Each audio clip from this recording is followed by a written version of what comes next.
Hello everybody, welcome to the Redmen TV and your Watchalong stream ahead of Liverpool taking on Nottingham Forest at Anfield, back in the Premier League. That's right, international footy is over for quite some time. It's over until March, which I think we can all be quite pleased about.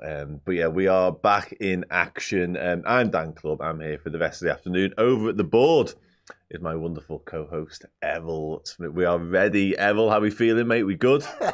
What are you? What are you, Dad? Yeah, that kind of sums it up, really, actually. We're here. We are ready to do the next few hours of our lives and whatever may come with it as well. How are we feeling at home? Are we feeling confident?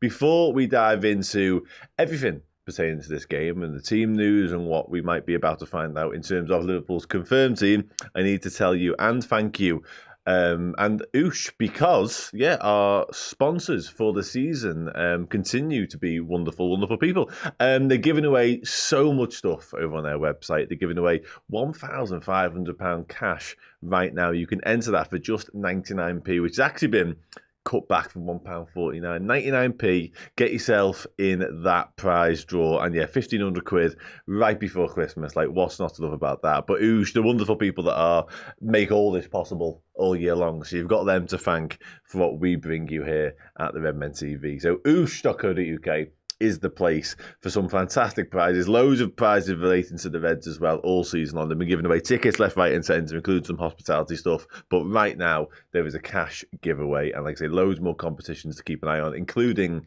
Liverpool versus Brighton, which is coming out in 3 days' time. So make sure you get over there. Enter that now. £1.99 to enter that draw. That is a hospitality package as well. So yeah, lots and lots to love about that. Errol, we're literally like a minute away from team news. So I'll get your sort of general thoughts on what you've got behind you. That is sort of the predicted 11. Mm-hmm. Would you be happy to see that? Reasonably happy is probably going to be the answer that I'm going to go with. And obviously, injuries prevent us from being able to play our probably preferred 11 at this point in the season, if I'm being completely honest. But then at the same time, I say that, and then we get somebody back from injury and thrown straight back into the team. So, of course, I am happy if Alexander Isak does get the nod from the start. Also, Hugo Ekitike, there's been a lot of talk during the international break. Of course, there's been a lot of talk about Liverpool, all things Liverpool. But there has been a lot of discussions around how we get Hugo Ekitike and Alexander Isak both playing as close together as possible in the same team, or at least featuring and starting together more games. We want to start to see them build on a partnership, if there can be a partnership forward. We won't know until ultimately they have a run of games to kind of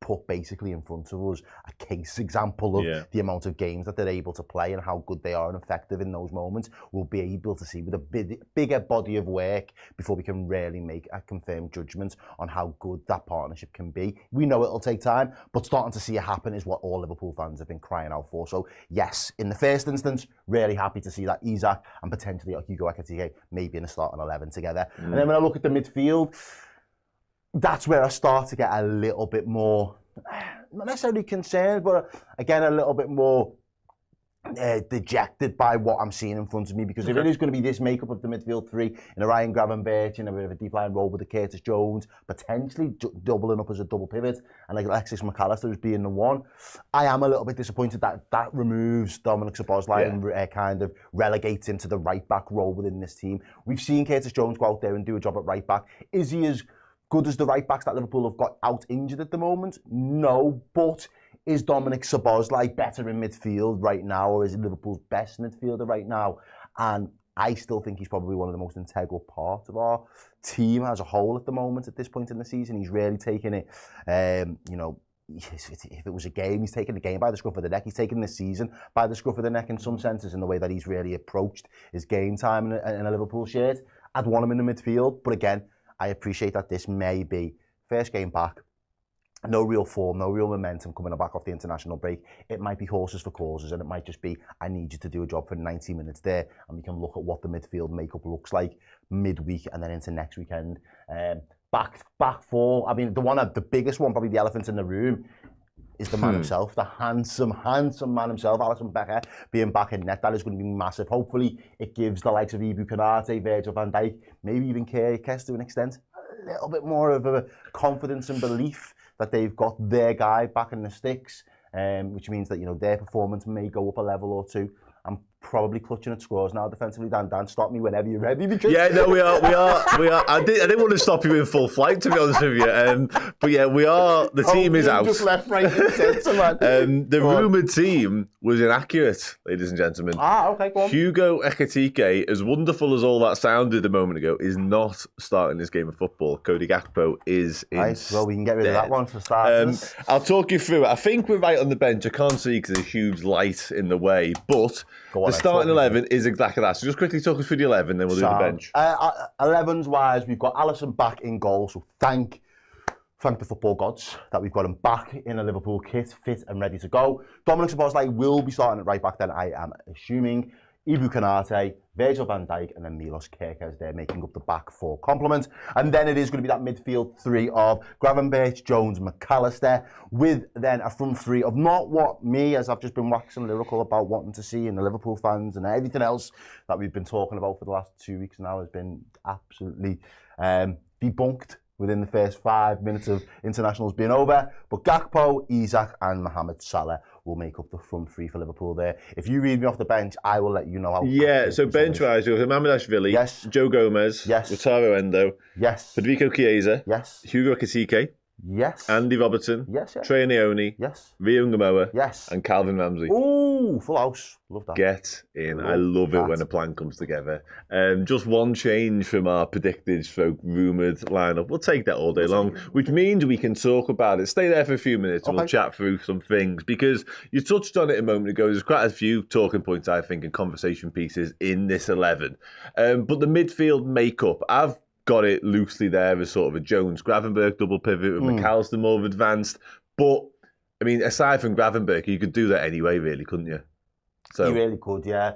I'd say that. And again, I think that.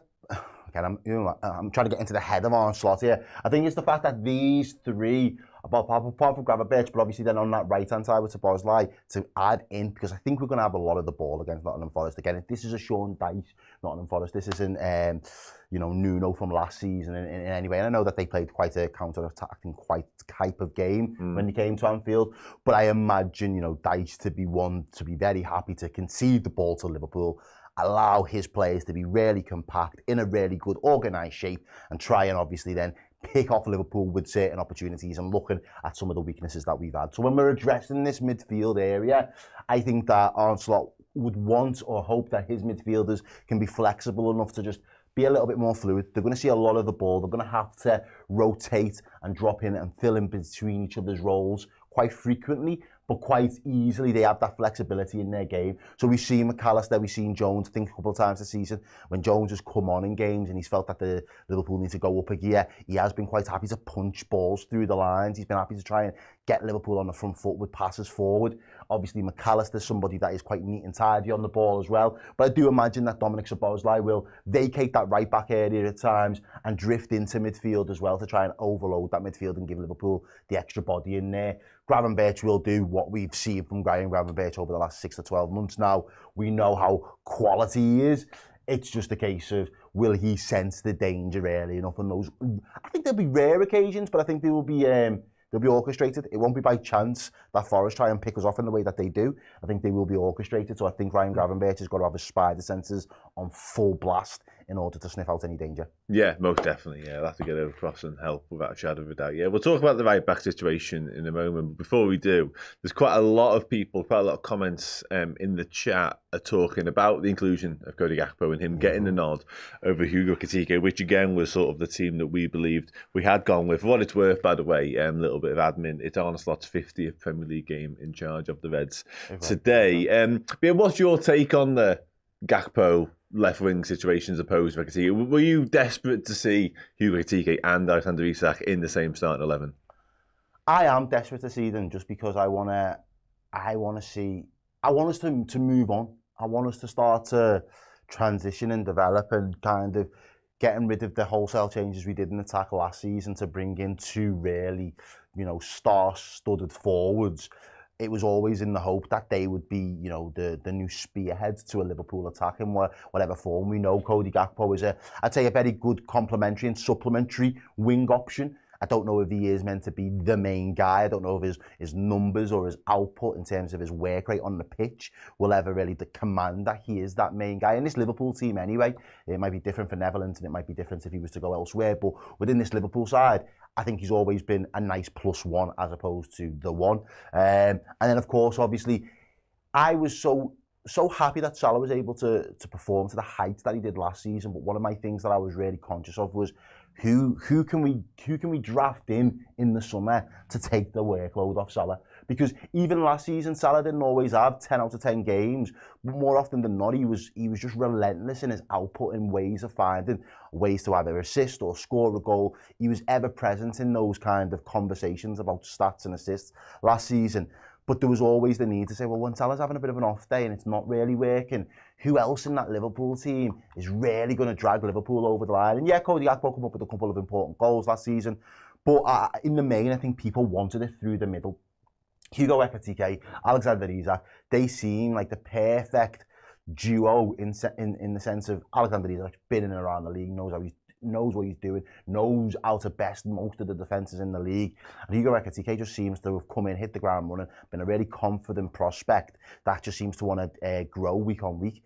You blend those two forces together, you add the complement of Salah in there, you've got a few additional strength options off the bench, Rio, Gakpo, you've got a front three, front four that you can really rotate and rely on. And at the moment, he just seems a little bit reluctant to give the fans, especially, the type of combination we want to see up top. Now, that may just be because he thinks both of them play through the middle and you can't have them both in that space at the moment. And if one's in, the other one comes out and they share the minutes in terms of the first sub. But for me, I do think there is a world where Hugo Ekitike can start on that left-hand side for us. Just if we're continuing and he's being, maybe something's not the right word, but if he's being persistent in this setup, in this formation, I don't see how he can't do as good a job as Gakpo, if not a slightly bit better. But that's just my take. No, yeah, and listen, it's a hard one to disagree with. Ultimately, the way he's played suggests that he needs to start more games of football for us. And we'll have a conversation in a moment about Isak and just how ready he is for this game. Because no Arne Slot brought it up yesterday, actually sort of suggested it would have been more of a benefit for Liverpool had he have featured more for Sweden during the break, but they made a decision not to. I think he was like a yellow card away from being suspended, so that was part of their reasoning. But yeah, he's straight back into the starting lineup today, which I'm really excited about. But a lot of people in the chat talk about Ekitike and the fact that he should be also starting. I mean, it's kind of tying that in with Cody Gakpo and his form, and also his relationship or lack thereof with Milos Kerkez. Is that a fair point? Do you think that's been an issue and maybe might be today as well? Yeah, I think that is a very fair point. And it feels like we've been saying it for years in moments throughout the seasons, really. And I think it's because we've all been spoilt with what we've seen down that left-hand side 5-6 years ago, that we just expected that level of harmony and chemistry to just be the formula and the way that Liverpool do things. And when you chop and change personnel, you get new personnel to come in. And for a long time, it was the forward. We always seem to kind of, not necessarily blame, but we always kind of say, well, the left back had to remain consistent. It's just the chemistry from the forward, understanding the left back and the role has changed. So there's been a little bit of a drop off. But all of a sudden now, Cody Gakpo's having to absorb a much more responsibility this season, being the main guy, being the go-to guy on that left-hand side. But he's also working in part with a lad who's just come in the summer, and both of their games do not complement each other, if I'm being completely honest with you, because Cody doesn't really want to ever use the outside run or the outside lane to progress the play. He would rather cut inside if the option was open to him, which then just leaves Kerkez 40 to 50 yards out of position, trying to offer something in terms of not necessarily an output, but in terms of going forward and being an outlet for Liverpool. And in the terms when it breaks down, he's then out of position and he looks bad. But he's there because he's trying to support Cody in an attack. So there is definitely a need for both of those players to understand exactly the best way to kind of there's a need for them both to understand how can we play to the best of their abilities. How can we play to each other's strengths? That's what they need to figure out. And as I say, it might be more game time that's required in order for them to do it, which is why Slot continues using the two of them. But in the long term, whoever plays left back for us, whoever plays in that left wing role, they're going to need to understand, how do I get the best out of their strengths and vice versa in order to be as prolific or as dangerous as our right-hand side has been at times down the years. Yeah, no, absolutely that. I mean, ultimately, they are going to play together. Like, whether it be from the start all the time, like it is today, they're going to end up on the pitch at the same time. So the quicker we can get them on the same wavelength, more often than not, the better. And there's not to say that I would absolutely have gone with that today. I think, actually, in an ideal world, it would have been Andy Robertson again. But I just think his midweek and international exploit just took it out of him. Celebrations might have took it out of him as well. Like, he probably wasn't ready. And I know he missed a day's training due to personal reasons, albeit, but still, probably was never likely to start this game, given what we've just discussed. Over on the other side, you loosely and briefly spoke about it earlier on. Dom Szoboszlai, right back, obviously out of position. They're clearly somewhat hamstrung by, obviously, Frimpong, now no Conor Bradley. As we know, no Conor Bradley for the foreseeable, probably likely to miss the next 7 games over the course of the next few weeks. Yeah, that bad? We play 7 in 22 days, so it sounds worse. It sounds worse than it is. Shit myself then. No, it is still bad news. Yeah, ultimately, that's a chunk of games. It's quite a short period of time, but a lot of games. Which means, of course, today Dom Szoboszlai is there, and we'll start with this angle of this conversation: what it means for Dom Szoboszlai, because again, probably if the season ended now, he's probably our player of the season. Yes. And you've got our best, most informed, arguably most influential player playing in a position that's unnatural to him. Now, that's not to say he hasn't looked good when he's gone to right back, because he has. And he might have a great game there today, but we are taking away from our midfield. There's no two ways about that. Yeah, we are. And it's almost weird, as you say, does Liverpool's best player have to be a right back? Does Liverpool's best creative player, someone with the ball, someone with the ability, someone with the vision, someone with the, and again, this is where you might think Errol's a bit crazy, someone with the work rate and determination, maybe he's adding those extra qualities that maybe our previous right back didn't have. But is it the case where the best player has to be at right back for Liverpool at this moment in time? I don't know. That sounds crazy to me, because ultimately he is our best player and his best position is in that midfield somewhere. And that, it's as simple as that for me. He's the engine of the engine room in there, like. Literally he is the heartbeat. He is that chamber that is just keeping everything ticking over. I think he instigates the press. I think he's got that relentless work rate. He's tireless. I think he's a bit of a communicator as well, if I'm being honest with you, in terms of, commanding his players where they should be, picking things up. I do think he's got one of the better relationships with Mohamed Salah at this moment in time. I know there's been a bit of a struggle there in terms of whoever's played in this half-10, kind of half-8 role has struggled on the right-hand side, has struggled to find Mohamed Salah throughout courses of this season in particular games. It would be for me the easiest thing to do, to overload the midfield with actual quality that will keep the ball, retain the ball, have the same level of chemistry and understanding from last season, so that level of continuity remains the same, and just ask somebody else, a la Endo, Calvin Ramsey, Joe Gomez. I don't even want to say Trey Anioni, because I don't think that's fair on him. But there's 3 players there that I've given you that have all had stints of time at right back. And they may not do it to I think, if he's there, it's because we want to try and get to the levels of Trent. But Trent's not here, so I'm not asked in that sense. So we just need you guys to come in and do an orthodox right-back role. You're telling me one of those 3 couldn't come in and give 90 minutes in an orthodox right-back role, which allows that midfield engine room to do its job. I'm not 100% convinced. I think we're doing him a little bit of a disservice, if I'm being honest with you, because I think Liverpool need results more than performances right now. And again, we've been desperate for performances all season, but right now I'm just desperate for the results. We get results if he's in midfield, mate. That's just how I see it. No, again, it's hard to disagree with anything you just said there. There's a few people now in the chat, and this has certainly crossed my mind. It's something that we've done before, and we'll stick with this train of thought while we're on it. Is there a world, do you think, where from the 11 itself, we mentioned a couple of right-back options on the bench. Calvin Ramsey is literally a right-back by trade. Yeah. Obviously, he's got fitness issues himself. Likewise, Joe Gomez in terms of that. He's obviously a centre-back, generally speaking. But from the 11, do you think there's a possibility, there's a chance it's Curtis Jones at right-back? He's done it before. Captained the side from right-back in the Carabao Cup against Leicester, I think it was, a season ago. Yeah, would you, actually, probably a better way of framing it, would you put Curtis Jones at right-back over Dom Szoboszlai? Yeah, it's the lesser 2 evils, isn't it? Yeah. As I say, Dominic Szoboszlai right now is performing a couple of levels above any of the midfield. It's not even just a slight on Curtis Jones by I'd rather Gravenberch or McAllister want to deputise at right back at this moment, because I just think that's how important he is. I think Liverpool need them results, need him there to be in that midfield. I think Curtis Jones can come in and do a job. He's intelligent enough. Again, it's almost with him being the scouser in the side, and you ask him to do a job that he's not. Again, it's not his day-to-day, it's not his bread and butter. You know he's desperate to not have a clanger. He's desperate to work hard, to track back, to be relentless, just because he knows I'm basically the supporter on the pitch, and I'm asked to do just the dog's body job, because it's horses for courses right now, and we don't have another right back. And he's not happy about that. He doesn't want an elongated run of games at right back.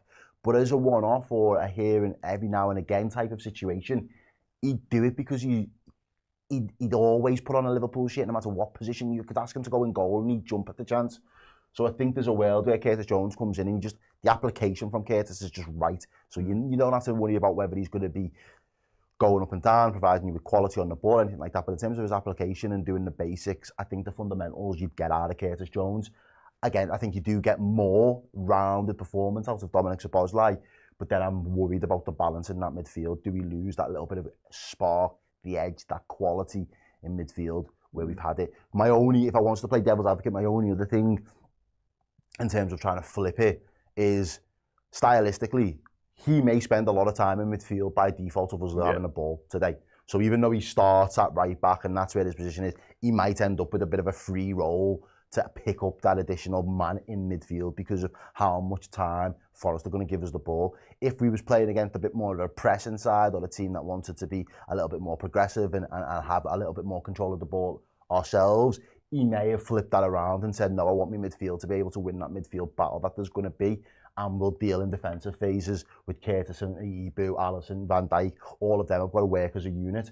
But considering how much of the ball he's probably predicting Liverpool have, I think he doesn't see it as a lose-lose. I think he sees it as having an extra midfielder on the pitch, if I'm being honest. No, absolutely that. I think that will, by and large, be how the game sort of pans out, and we won't really see Szoboszlai exposed at right back at any point. I certainly hope not anyway. Whilst we're on the topic of how the game could pan out, I'll quickly just read off the Nottingham Forest starting 11 as well. Matt Sells in goal, obviously. Former Ved Nico Williams starts. Murillo, Sangare, Elliot Anderson, Morgan Gibbs-White, and Ndoye, Dominguez, Jesus, Milenkovic, and Savona. Now, that's a lot of physicality.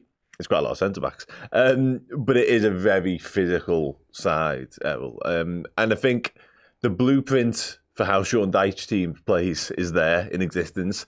And it also happens to sort of have some similarities with the blueprint of how to hurt Liverpool. Yeah. So there are concerns, I think it's fair to say, in terms of the manner of game we're expecting, anticipating today.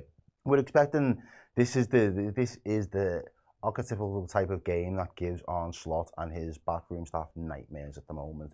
Let's make no mistake about it. But it gives us a very good opportunity to say, right, how do we start to right the wrongs of this season? And it's by beating teams like this that, in terms of quality, we've got much more quality about ourselves, got much more firepower.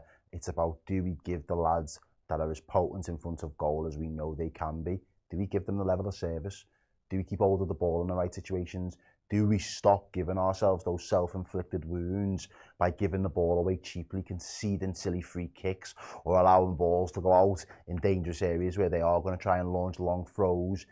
It's about being boxing a little bit smarter than what we have been, really, because I think Liverpool's entirety of this season, I think the game management and the in-game structure of how we've approached certain games has been baffling to see. It doesn't feel nice to say that because we seem to have so many experienced players that, again, only 6 months ago were lifting the Premier League, so they've got it, in abundance. But all of a sudden, they've just lost their way a little bit, and they've lost the way of being able to, these teams that are more physical are ruffling our feathers, whereas our quality last season seemed to be ruffling everybody's. We've got to find a way to strike the balance again. And again, this is a great opportunity. I see this game as a massive opportunity to really give confidence. Again, you can get beat by City. Everybody can get beat by City. Again, the performance wasn't great, but you can still get beat by City.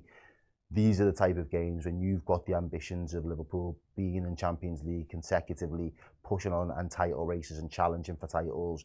These are the games that you should be beating your opponents, but essentially they are physical teams that will do a lot of the tactics that you don't plan and work on in your training sessions, but that's what they live and breathe and die by, and you've just still got to be able to come up with answers. So if Liverpool can find the answers today, hopefully this does give them some confidence to understand that we're playing plenty more teams like this season, but we actually do have a route to getting those 3 points now. Yeah, no, absolutely. I think it's vitally important for all those reasons just outlined, really, because again, this is exactly the sort of proposition that has caused us probably the most headaches so far this season. And this is also the game that obviously Arne Slot kept referring back to last season. Well, this was the exact one. This one post international break as well. Yeah, this was it. This lives rent free in his head. And again, you know, if there's ever a hallmark of a team there, it might just give him that bit of freedom to just relax again. All right, yeah, they got the W over me last season. Yeah. They had the tactical masterclass, and you can say to an extent Glasner's been that guy this season already in the way that Crystal Palace have approached games against Liverpool. But I think in terms of his own, you know, by his own admission, he probably look at this and think, yeah, these have haunted me in the last 12 months, and they probably didn't deserve to be that team. But they have. They've left the mark. They've left a scar there that Arne Slot now can look at. Different season, different circumstances, of course. But you're right in your saying we're coming back off an international break. These lads are desperate to start climbing up the table. Liverpool are desperate to regain form and start to get back into, you know, respectable European spots, if not closer to a title push. I think you've got to look at it and say, on the face of things, this is probably one of the biggest opportunities, especially as you just said, 7 games, 22 days, massive. Don't underplay this. And again, it's one of the big things I don't think we've been guilty of this season, but it can very easily happen when you get complacent, is thinking that you're going to beat the team just because, you know, they're in a bit of bad form, they're at the bottom of the half of the table, they've had a new manager, it's not really working, we're just going to have to turn up today and we beat them. And how many times has that come back to just, you know, bloody your nose or leave you looking embarrassed? I think that's players and fans. You know, fans definitely think we're just going to steamroll teams, and then all of a sudden we get the shock of our lives. So I think everybody, players, fans, everybody involved in Liverpool today have got to treat Nottingham Forest with the threat that they possess, and as long as we are wary of that and then act accordingly, it should still be a piece of piss. But said that before, and then been made to look a fool. Yeah, nothing's a given in this league, certainly not this season as well. And once again, those 7 games in 22 days, it's a tasking enough run as it is in terms of the proximity of those games, just going and going and going.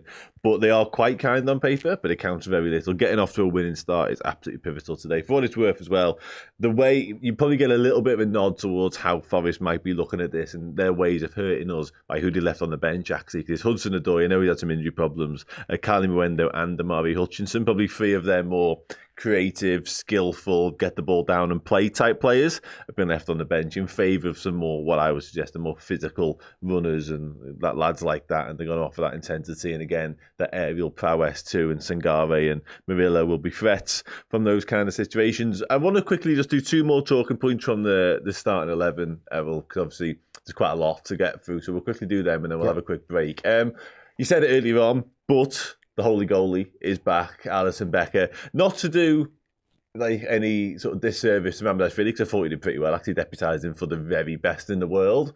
But Alisson Becker is exactly that. He's the very best in the world. So having him back in from the start today should just, you know, ooze confidence back into some of the other lads. But ultimately, it's just nice to have him there. Yeah, you want your number one to be as fit, and he seems to be the best in the world, but probably the most injury-prone goalkeeper in the world at the same time, which is it's a bit of a situation. But you know, we dealt with it reasonably well. I think there have been games where Manadashvili has played off some amazing saves and made some important stops, and then there have been moments where I thought, okay, he's probably been a little bit exposed, or he's probably just not delivered to the heights that we are used to when you've been spoiled with nearly 6-7 years of Alisson Becker. So that being said, him being back now is good. I always feel it's like he goes out early autumn where it's just starting to get mild in the UK. It's like roughly like between 12 and whatever, 16, 17 degrees on a really nice autumn weekend day. And then he comes back from an injury after it being some sort of muscle discomfort to -1s and 3 degrees, and it's freezing outside. How his body's going to cope and respond to that is anybody's guess. But I'm hoping that with him being fit and with him training all week, he's probably adjusted to the temperatures here on Merseyside, more particular over in Kirkby. So yeah, I'm just glad that it's him, lad, because, you know, I don't like to make him any excuses, but But I always have a little bit of Alisson would have, or Alisson could have come to our... When he's in goal and we're getting goals flying past us and we're not defending very well, I'm like, well, you know we're shit. You know it. Like, there's no Mamardashvili would have saved that going on, is there? It's like, there's no world where we've got the best goalkeeper in the world. If he can't save it, something going on with all of these other outfield players is going seriously wrong. And, he's not a massive... vocalist that says he commands and demands and shouts his box, but there's a much deeper and truer understanding of each other's games from defence to goalkeeper, which I think it can't be denied, and I don't think you can kind of underestimate the impact that has on the players' belief to just naturally and instinctively play their game. I'll make one very quick example, the left foot, right foot comparison. When you've got a goalkeeper that you've been working with as your colleague for the best part of 5-6 years, and everything goes down to his right-hand side so he can play the ball and he can progress it and he can keep the ball out of his feet, it becomes second nature, it becomes muscle memory, it becomes the very much done thing. Now, when you're playing with left foot, right foot, forwards and players all over the pitch, you learn very quickly because they are outfield players and they can only use their feet. But when you're then having to then switch up because your goalkeeper's dominant side is his left side, instinctively there are players within that Liverpool backline and other players that drop deep into that midfield or drop deep to help in those defensive areas at certain times. They instinctively may want to go one way, but then quickly realise halfway in the motion that actually it's not Alisson in goal, so they have to adjust ever so slightly. He's having to read those type of situations as well. So in terms of the osmosis of understanding each other, these lads have got it in abundance. Mr. Mamardashvili is learning on the job and he is building on that. And when Liverpool and everything's going great, that's fine. But when things are a little bit rocky and you're in a bit of choppy water, having a little bit of uncertainty in between your sticks, depending on, irrespective of how good he is at saving shots, in terms of the way you use play in your style, it doesn't always make for a very easy and simple transition. So yeah, Alisson Becker being back should breed massive levels of confidence right throughout the team. Yeah, hopefully, mate. It's always nice to look back and see you've got him in net. Just finally, before we wrap up this part of the show, the other end of the pitch, actually from Liverpool perspective, Alexander Isak leading the line today. How important is it, do you think? Let's just focus on him on an individual basis momentarily. Forget about Liverpool performance, forget about Liverpool win the game.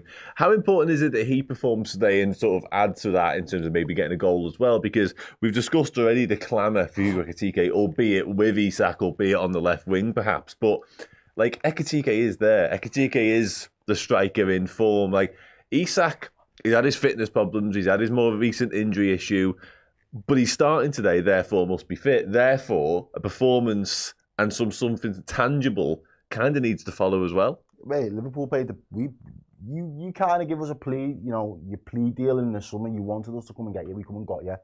We freed you from the shackles of the northeast. You're on the northwest now. It's time to turn up, as far as I'm concerned, Alexander, because you're on notice, lad. At the end of the day, fitness. I forgive you for all the fitness things, but we've got players there that are maybe not getting in the team based on form, based on merit. You're getting in the team based on name and reputation alone at this moment in time. And if that is the case, that as the reputation precedes you, you need to therefore go and stand on business. And when I mean stand on business, I want to see celebrations. I want to see link-up play. I want to see hard work. I want to see intensity. I want to see a little bit of desire that actually, now you've got your desired move, you are absolutely over the moon to be playing for the biggest club in the world. And if you can do that, my mate, then we have no problems.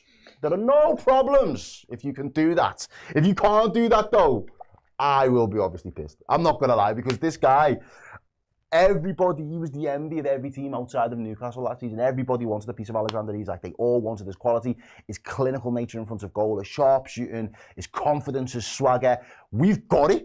I want to see it now. Do you know what I mean? It's like when someone's like, oh, I've bought you a very nice, fancy car. And you're like, all right, cool, show me. And they're showing you pictures in the Argos instead of the showroom or on your drive. That's not good enough. I want to be able to see, I want to feel the horsepowers underneath, revving and doing a mad thing. He's got the ability to do all that. He is the Ferrari. He is the Bugatti. He is the big boy whip that we've been talking mad about to all fan bases all summer. You need to save us because we are embarrassing ourselves on your behalf. So, that being said, I think now that he's fit, I think this is where we do and we will start to see more of his quality shine. But you said let's focus on him. I will level that back at you and say, but actually, it hasn't really mattered who's been in this space in the last couple of weeks for Liverpool. Yeah, there was a couple of good results building up to City. But if you looked at a bigger sample size of games, the forward has been really under-provided for. And I think that is going to be, it's all, you can have all the will in the world and all the desire and all the gusto that I've just said that I want to see from him. But if he's got all of that, but he's not getting any service, he's not getting provided for, we're not finding him, we're not pumping balls through the lines, into feet, playing to his strengths as a team enough, no matter what he does, it is literally, I'm going to stick with my car analogy, it's like having the absolute brilliant and most best high-powered performance engine vehicle and then filling it with vegetable oil. It's not going to get you very far. No, it's absolutely spot on, because you're right to reference the fact that we haven't really got whoever the striker is into the game in recent times. I think a lot of the noise around Ekitike and his brilliant start to his Liverpool career, which is true, predates Aston Villa. I think it's fair to say, like, his more recent body of work actually hasn't been that exceptional. But yeah, anyway, I think it's a massive day for Liverpool and a massive day for Alexander Isak, both of whom need to start performing dramatically and much better than they have done recently. Sound like that is it for this part of the show. Just let you know what happens now. We're going to have a very, very quick break. I will still be here when we return, and that's the part where you just get to say and ask whatever you like, basically. Errol's going to go for an actual break and have like a cup of tea or a coffee or some food, whatever you want to do. And then Errol will return, and then I will return, and it will be Watchalong time. So I'll see you in like 2 minutes. Can I ask you about team news? Alisson, just wondering where he is. Andy Robertson himself, I don't know if he trained yesterday. Alexander and the update maybe on Jeremy as well. Robert didn't train for a private reason, is that the way you say? Yeah. But he will be with us today. Alisson trained last week and this week, so he will be able to play tomorrow if things work out well today again. But we do have some issues after the international break, unfortunately. So Conor Bradley is not able to play. Florian Wirtz is not able to play. Those are the two, I think. Yeah. So that's not far from ideal. Do you expect Alisson, or will you choose Alisson to start? If he's ready to play, then he will start. Yeah. Thank you. Just wonder what differences you're expecting in Nottingham Forest this season compared to when you faced them last season. Obviously, 2 changes of manager since then. Yeah, true. 2 changes. I don't think you can. No, not one manager is the same as another one. But the playing style of Nuno comes closer to the one of Sondice than it comes close to the one of Ainge Postecoglou, maybe. Again, not similar, but closer. So I think it's probably going to be a similar type of game than it was the last time we faced them. Now, with Sondice taking over from Ainge Postecoglou. Hello everybody, welcome back to the Redmen TV and your watch along ahead of Liverpool taking on Nottingham Forest, which kicks off in about 40 minutes time. Hope we're all good, hope we're excited, hope we are feeling positive about what we're about to watch, because I'm all of those things. I'm feeling confident. I'm always ever the optimist, so that's probably a large part, and as to why there's not loads to be overly positive about when it comes to Liverpool right now, but I'm feeling good. This is the part of the show, if you haven't joined us before, where you just get to ask anything you want. Just throw comments at me, throw questions. I will get through as many as physically possible over the course of the next half an hour or so. But yeah, do stick around because we will have you covered every step of the way for today's game. What am I hoping for from today's game? Asked DJ Fears. And it is an interesting question because the obvious answer is win. But I'm going to frame it as, what do I want? Not more, because ultimately the win is literally all that matters. But am I desperate to see performance, or is it win at all costs? I think I'm in the win at all costs camp today. Ugly as you like, I'm not bothered. And again, I will take a win in any way, shape or form at any given time against anybody. But I do think this particular spell of games now, which hasn't got, it's not fraught with danger in terms of the calibre of the opposition. There's good teams along the way, and there's going to be challenges, and there's going to be tests, of course there are.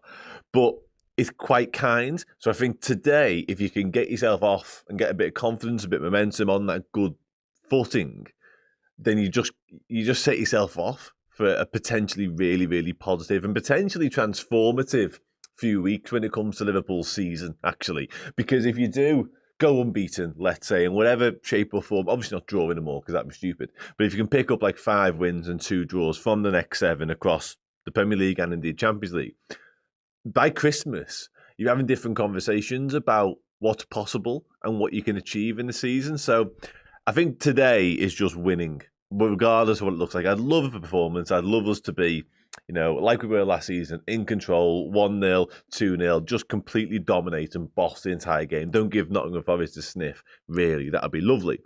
But ultimately, I am just in the must win in any way possible camp for today, I think. What would my ideal back four be, including January signings? That's a horrible question. All fit right now for Liverpool. I go realistic. It would be, and I'll add a January signing as well, just for you, just because you mentioned it.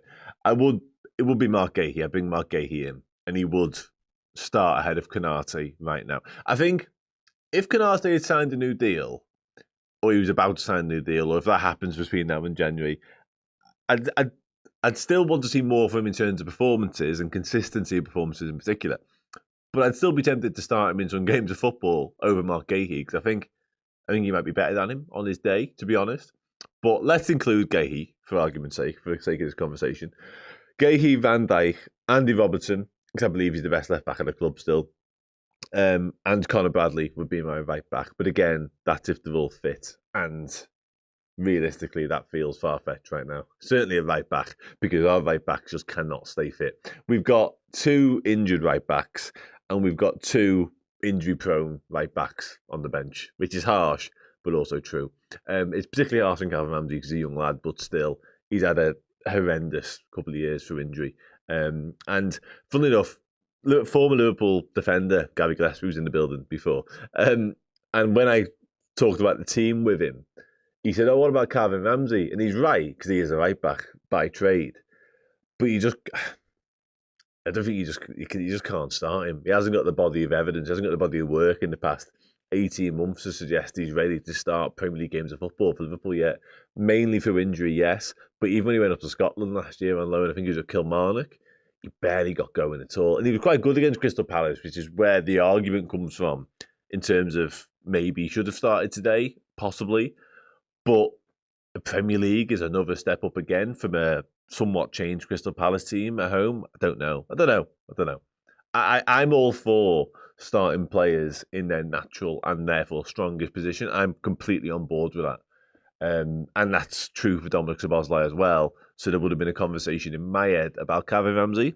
But for all the reasons I've just mentioned, fitness and lack of Premier League experience, maybe it was a non-starter for Arne Slot. 2-0 Chelsea, that's quite annoying.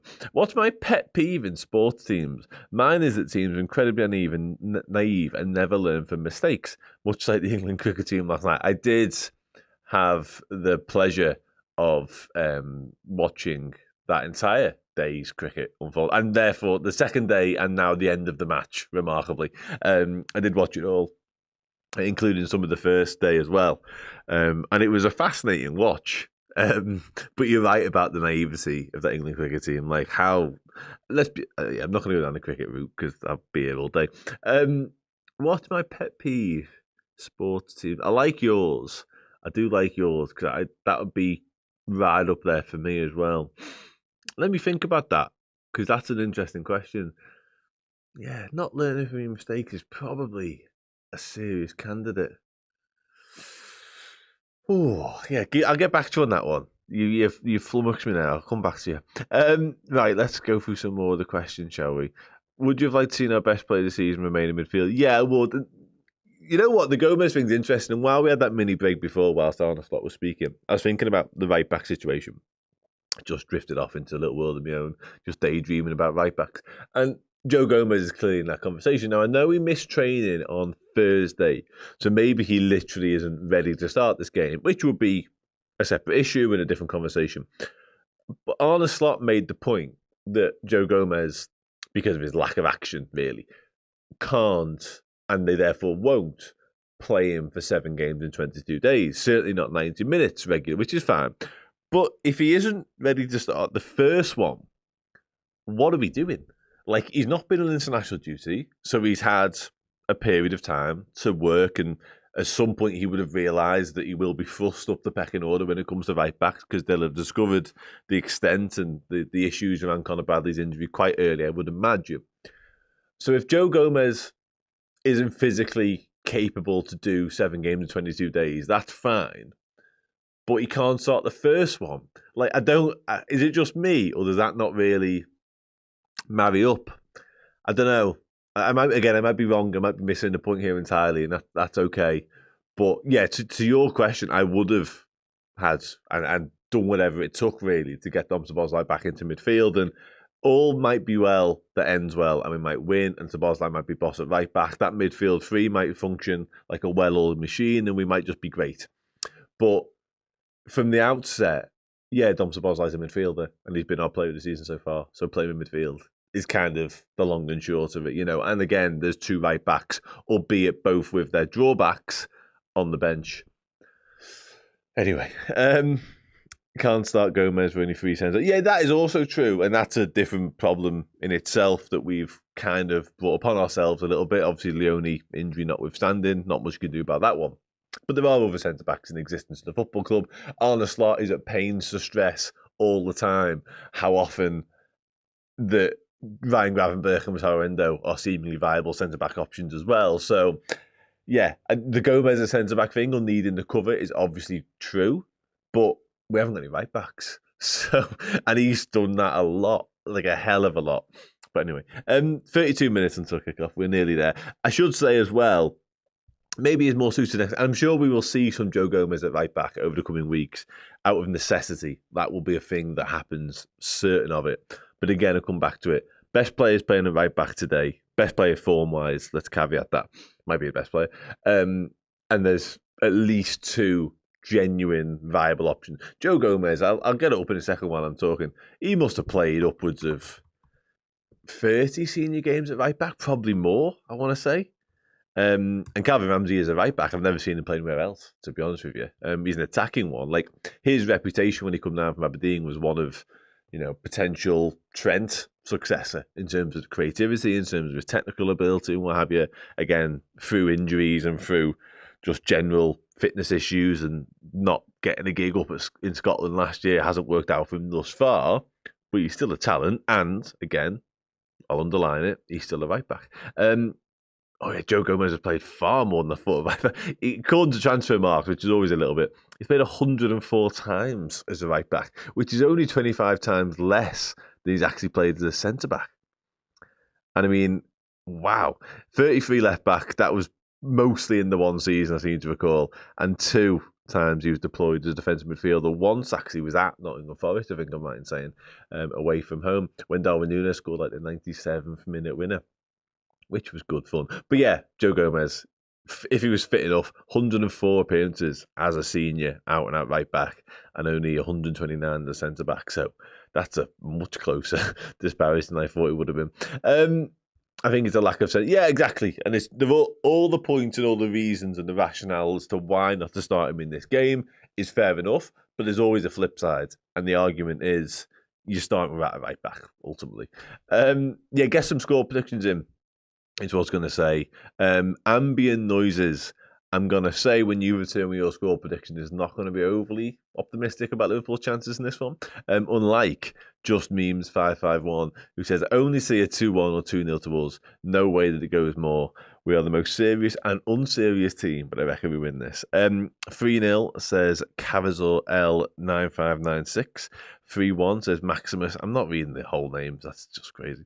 What I will say about my general prediction, I'll give an actual scoreline in a moment, about how this game will go. And it's kind of an obvious thing to say, but I do only see sort of one extreme or the other with this Liverpool team right now, including today.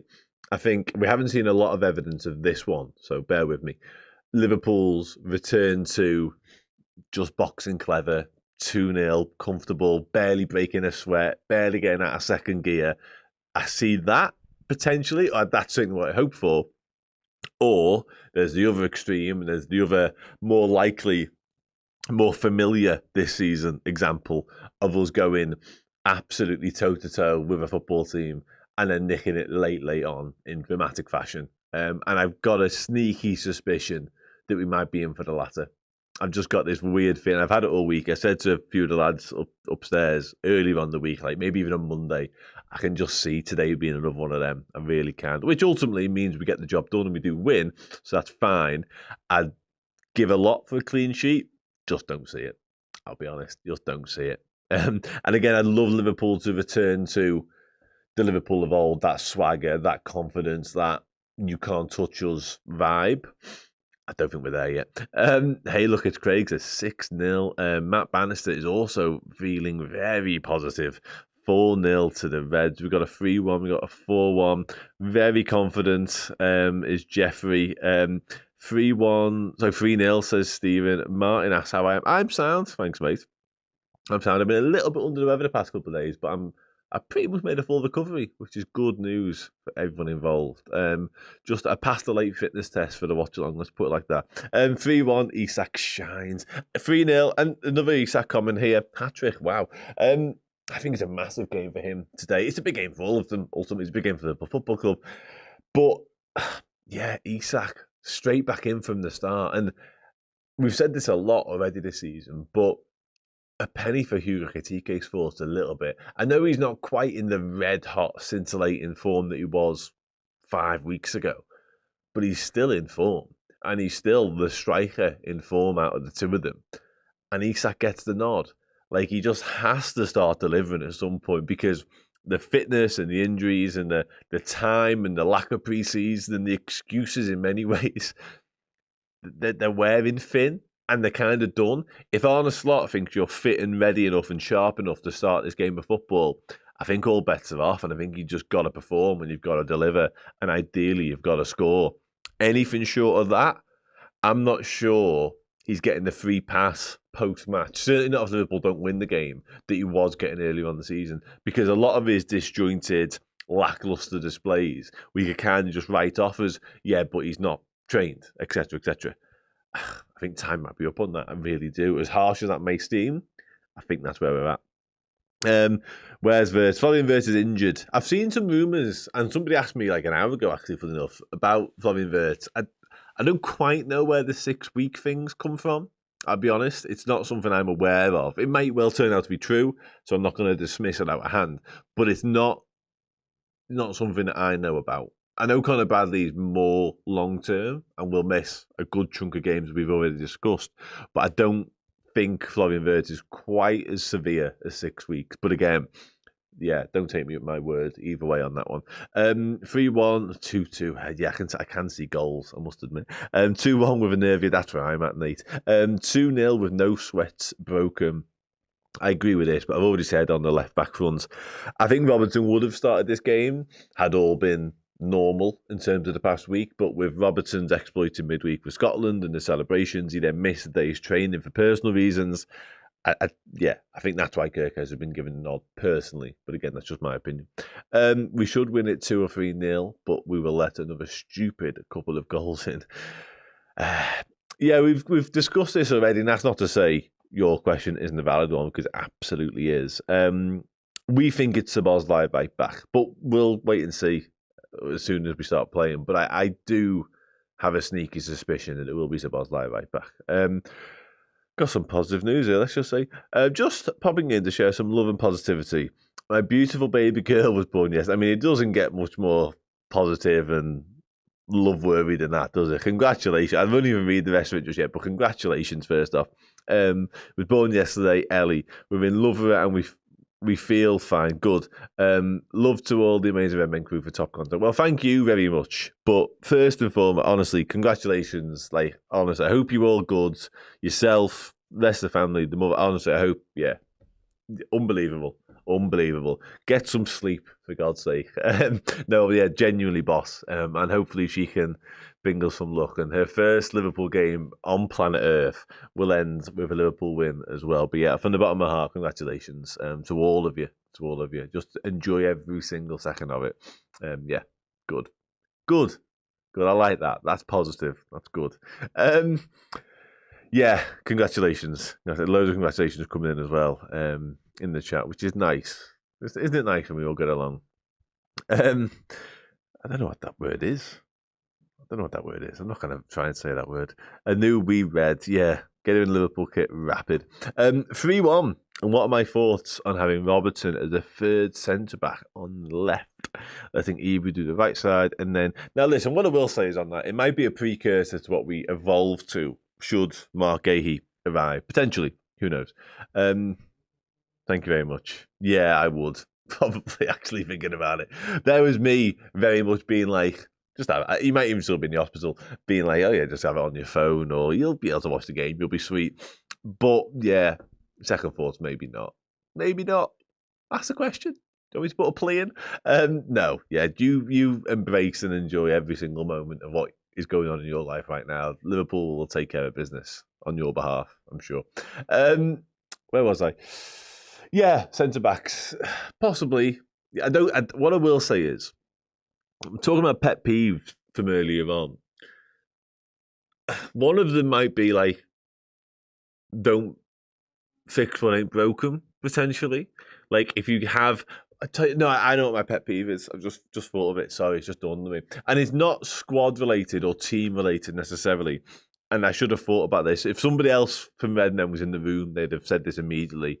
And I will vouch for it, and they will vouch for me. My pet peeve when it comes to professional sportsmen, and this comes from my own sporting days, is players being happy not playing. And what I mean by that is players being content. And I get at some point in most careers, usually at the start and often at the end, you are happy with your lot. A squad role is perfectly fine when you're developing and you're learning and you're young and you're coming through the ranks, just dropping in and out of games and getting experience and exposure, perfectly sound. And then once you've been there, seen it and done it all, then sort of dropping back into a squad role and just being the experienced head, James Milner, is also fine. But in the prime of your career, when you are aged between 24 and 32, go and play sport. Like the sport that your entire life has been dedicated towards mastering and getting as good as you possibly can be at, go and play it. And if you're eternally forever an understudy who never plays and you aren't going to ever break that shackle, go and do what you need to do, honestly. And that, I mean dropping down a level, because Kostas Tsimikas is the reason I'm saying all this right now. Because Kostas Tsimikas is a very good left back, and at times in his Liverpool career, people may have argued and put forward a case for him starting over Andy Robertson. Rarely, but it might have happened.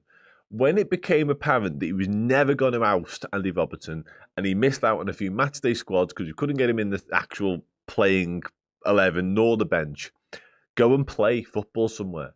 Like, go and drop down a level. It's boss being at Liverpool. You've won the Premier League at this point. You've been involved in success. You've earned loads of money. You've played your part along the way at times. But if you're not going to be the guy that plays 30, 40, even more games a season, you're playing 10, 15 here and there, what are you doing?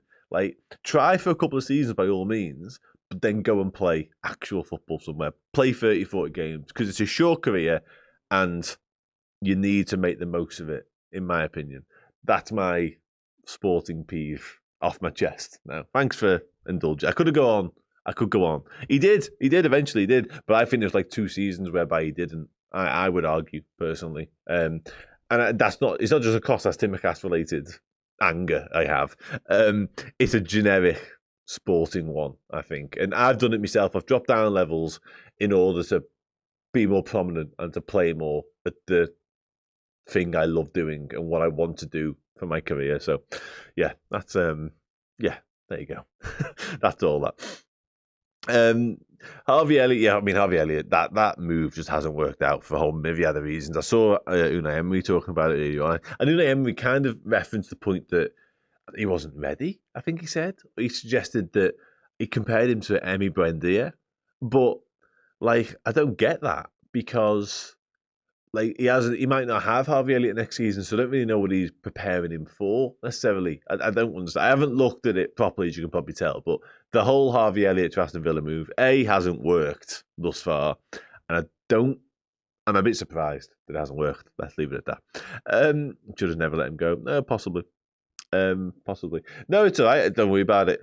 I badly word things all the time, man. That's my job. 4-1. Nico Williams and Virgil Sobo, Kirkes and Federico Chiesa. It is a loan, but there's an obligation to buy. I think it's after 10 Premier League games in the season. I think it's 35 million as well.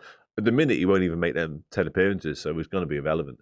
He might even come back in January and Liverpool might look for a different solution with him. Who knows? I've semi-retired, I think. But I did. Yeah, a lot. To a solid level. It's an obligation to be placed 10. Yeah, I thought it was, But again, at the minute, he's not on the trajectory at Aston Villa that suggests he's going to play those 10 games, so we might end up with him back. One thing I like about the press conference is they admitted he will buy players in January because he said, we already have 3 centre-backs, but other work to fix on other positions. Yeah. Did he say that? I'm not sure he said that. What I took from that first answer, which I think is the one you're referencing, because that's where Vinny O'Connor asked him about Mark Gahey, he essentially alluded to the fact that we had more problems in the squad. But I think he was talking about Florian Wirtz and Conor Bradley, whose injuries or the extent of which we didn't really know at the time. So I think he was just giving us a little nod. Have you? Yeah. No, you haven't. Well, you must have done, because otherwise, how would you know that is where I spend a lot of my summer? Yeah, that would have been me. Yeah, you're right. That would have been me. What a place that is, by the way. So that's my home club, by the way, Liverpool Cricket Club. Aigburth is where the ground is. And that balcony, honestly, when the sun's out, which often it is, thankfully, when it comes to playing cricket, because it's summer sport, obviously, when the sun's out and you've ideally just bowled the team out cheap, or you're batting and you're at tea and you've got shitloads, that balcony is just a joy, an absolute joy. The best place on earth. Take me back. Maka, yeah, do you know what? It's interesting, this. And this was, I think, those Wolves, wasn't it? It was Wolves 2 seasons ago, where we got back from an international break, and it was Jurgen Klopp at the time, obviously. He played McAllister away. I think he'd been playing like Bolivia at altitude or something like 2 days earlier. And McAllister played, arguably, for somebody so good, one of the most non-existent worst halves of football I've ever seen. And he was dragged at half-time back at Molyneux. We came back to win that game late. I think we were 1-0 down. And I feel like Diogo Jota scored. And I think Andy Robertson might have got the winner, if I've got my memory correct and it serves me well, but we'll see. But yeah, I do remember the game. And notoriously, Liverpool are poor after international breaks, and Alexis McAllister is also the same. So yeah, we'll wait and see. Hopefully a much improved performance today, but let's see. Elliot just isn't good. That seems a bit harsh. I don't know about that, to be honest with you. Possibly. There's been some wonderful cricketers to have graced that particular ground. Not including myself in that bracket, honestly. Right, last couple of minutes now, a couple of score predictions, and I will disappear and get myself a coffee, and then we'll come back and do some watch-along stuff. Shall we? Oh, I'll just quickly address this. That's a great question. One thing, I'm allowed one thing. Oh, God, there's so many. Can it be set pieces in attack and defence? Because I think the Premier League's gone so set piece dominant now that if we just got better in both departments, that would help a lot. So it might be that I want us to be better at scoring and creating chances from set pieces and be a bit more inventive with them, and also better at defending them, if that's okay. But again, there's a million things I would change and improve about Liverpool's season for now. The obvious and the easy answer is just get Mo Salah being back to Mo Salah of last year, because that was unbelievable, and that solves a whole lot of problems. But yeah, probably set pieces, I think. Right, Sam. I think Isak will score 2 today. A lot of people feeling Alexander Isak today. I hope you are all correct. Good. Okay, I will go. Errol's going to be back. Errol is back. He just walked in. Look at that. Wonderful timing. There will be an advert at this point, and then Errol will be back with you all for about 5 minutes, and I will come back and we'll do some watch-along stuff, shall we? Until then, take it easy. as it stands, Forest are 6th in the league in terms of long balls per game, and bear in mind they had 7 games under Ange. So I saw, and someone, Chris in the chat actually mentioned David Lynch, I saw a tweet this morning, 3 of the top 4 games all this season in terms of long ball with Dyche's Forest. Like they've been a direct team. It's what he's come in and that's what he's made them. But he's not going to try and play pretty football inside. No, of course he's not, and we have had struggles against that. Make no bones about it. Liverpool have struggled in physical games, ball in the air. The last thing Sean Dyche is telling any of his back 4 or his goalkeepers to do is play out. Like they're kicking it long, they're battling for second balls, they're going for set pieces, they're going for corners, they're going for throw-ins and whatever. That's a real test for us because City, for example, at times I thought were too physical for Liverpool, and they didn't really go long that often, but when they did, they had success. Forest will do it early and often, and I understand that almost certainly without Chris Wood, from what we're led to believe, it doesn't look like he's going to play, but they're still going to have energetic midfielders powering round, whether it be Taiwo Awoniyi up front, and I think it'd be that Igor Jesus, won't it? Yeah, or Hutchinson as well, who should be playing today. And so they'll have a striker to kick it at and second balls to run off, and Liverpool have to deal with that. Yeah, and I think we spoke before, haven't we, Steve, about like dead balls, sort of long balls. It's always been our weakness this season, and you think back and you think Brentford away we really struggled with it. With sort of the long balls into the box, the long throw-ins. Newcastle away as well, we really struggled with it there. It's something we haven't quite got to grips with, and just as we look like we're turning the corner, something comes and bites us. So this is when we really have to be strong and resilient and sort of adapt our game.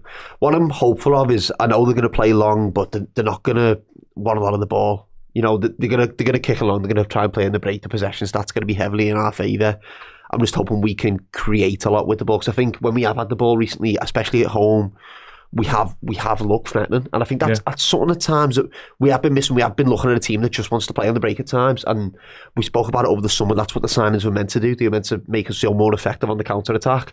But when you're playing against the low block and teams who aren't going to commit men forward, that's not always possible. And we need to just look at opening teams up a bit better. And I'm hoping if we're going to have more of the ball, that's going to be the case. However, we can't get caught on the turnover. We really can't. We've got to be careful.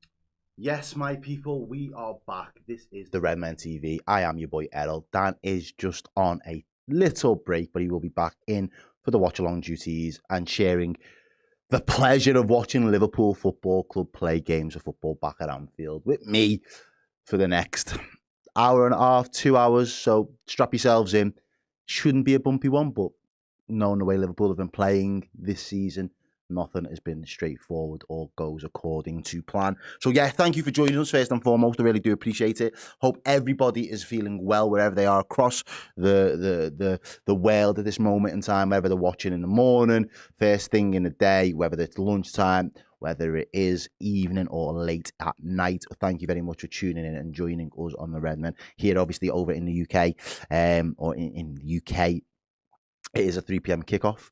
So we've had to jettison out of the UK and go somewhere else in order to be able to watch and give you this broadcast. So yeah, bear with us. And again, you know the usual etiquette, 3 o'clocks, try and keep all of the score prediction, not necessarily score predictions, score updates and everything. Go to a trusted source. We are your trusted source. Let us guide you through all of the action. Sync up your streams wherever you're watching with our clock there at the top. Yes, if you sync it up with that in a couple of moments' time, you will ensure that you do not miss a moment, and you will get the moment as we get it as well. Let's see what people are saying. Yeah, Terry, my dad says, I've got a feeling that our players want number 7, guys. Right now, I can absolutely 100% agree with you that they'll want number 7 because, they've got to be realists. They've got to kind of understand what is still achievable this season, and the margins for error in the Premier League, each passing game get slimmer and slimmer. So Liverpool have to be damn near perfect in order to retain their Premier League title. The Champions League is wide open and up for grabs, and there is a great opportunity for Liverpool to have a really good European run this season still, despite the indifferent form that we've had in the league. So yeah, I think the players will want to turn their eye, potentially not completely. The Prem is still going to be important and still going to factor in how successful Liverpool's season's been, but absolutely, I think the Champions League is something that we all want. Where's my guy KJ? Bless up KJ, bro. My guy Errol in the building. I'm back in the building, back like I've never left it. It has felt like ages since I've done a watch along, but I'm back, guys. I'm back. Who else? The best place to eat in Liverpool? Oh, depends what kind of food you like. Liverpool's got some incredible food gaffs, whether that's local and independent foods or some of the bigger branded restaurants, that you'll got to have some deep pockets to be able to afford, and then everything in between. One that I will give a little bit of a special plug towards because it did open earlier this week, and of course it ties into my Jamaican roots. Jerk Junction in Liverpool 1. If you do have cravings for some good Caribbean food, Jerk Junction can get you boxed off, and it is opened literally this week. So we've got some extra flavour in the city centre now. So yeah, I would definitely, even if it's just a bit of a lunch one and a little fill up, I think that's always a good spot. Yeah,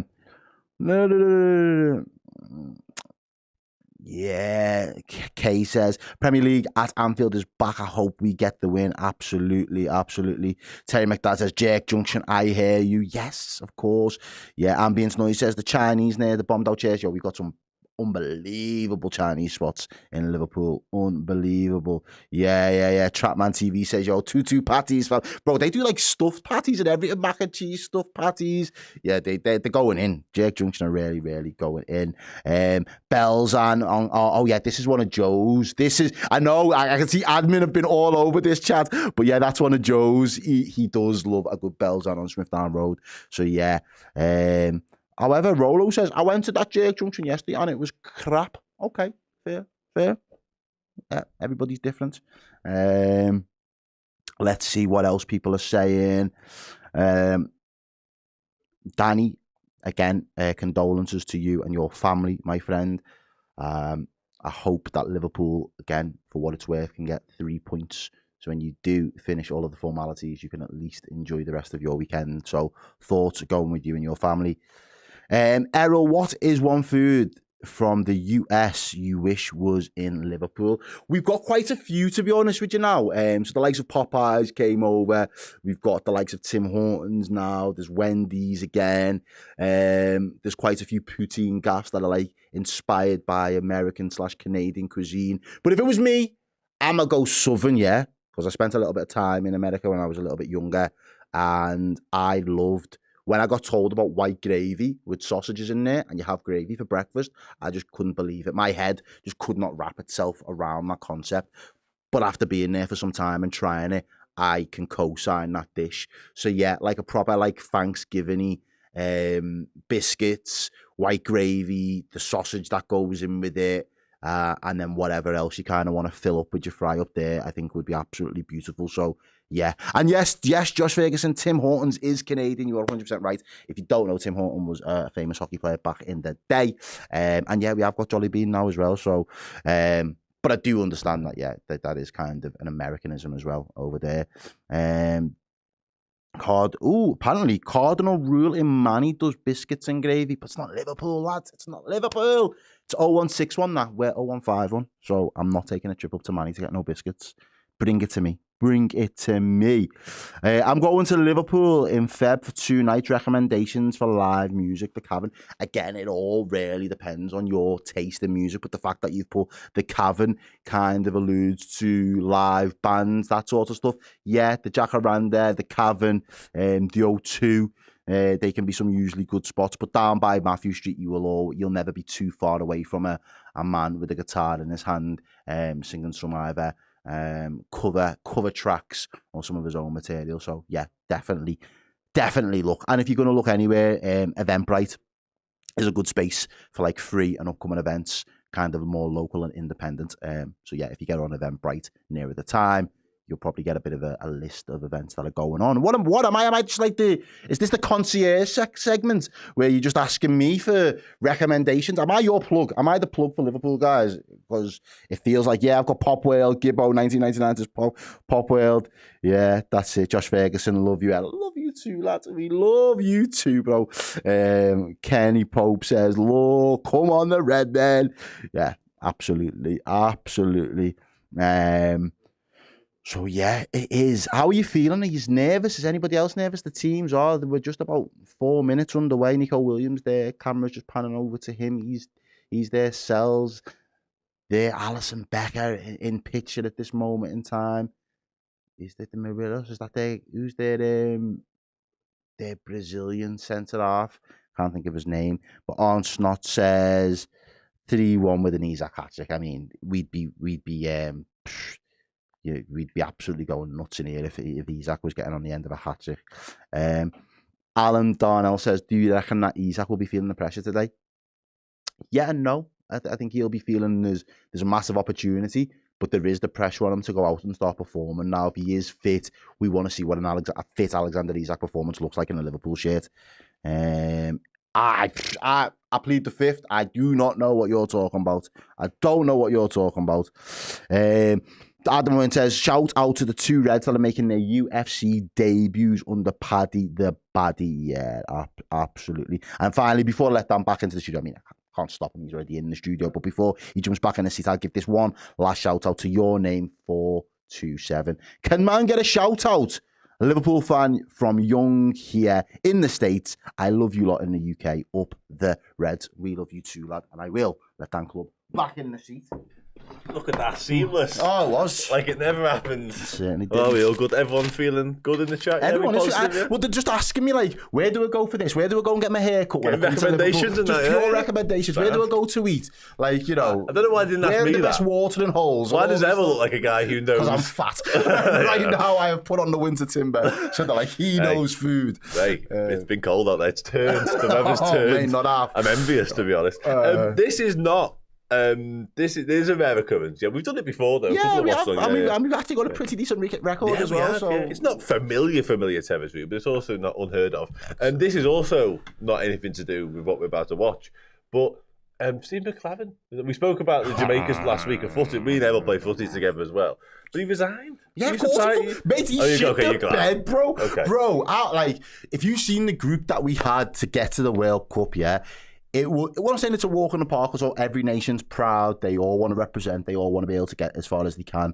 But in terms of established nations, again, considering we're so close to where the home nations are going to be for the World Cup, we got a layup. We should have been a cakewalk. We genuinely did. And the fact that we couldn't beat Curacao over the 180 minutes, drawing with them, and then losing with them as well. Was the VAR penalty situation? I think there was, Again, it was silly o'clock in the morning. So again, I admit I didn't get a chance to watch the full game. But there's just no excuse. So he had to go. There are two massive games in March now where Jamaica can still qualify. That was a surprising thing because it isn't done. No. Like there's still it's a chance. Done. That's why I was a little bit. But I just don't think they've taken to him and his personality type. And I think there was a clip doing the rounds after the game, and it was very passionate. I think he might have been a former coach at a high school level or college level, and he was saying there are ingredients and there's a DNA in the way that Jamaican athletes play football. We're fast. We play on that intensity. We've got individuals. There's a little bit of trickiness with us. I know we're not the most organised and structured side, but when you've got a team with abundance of mavericks,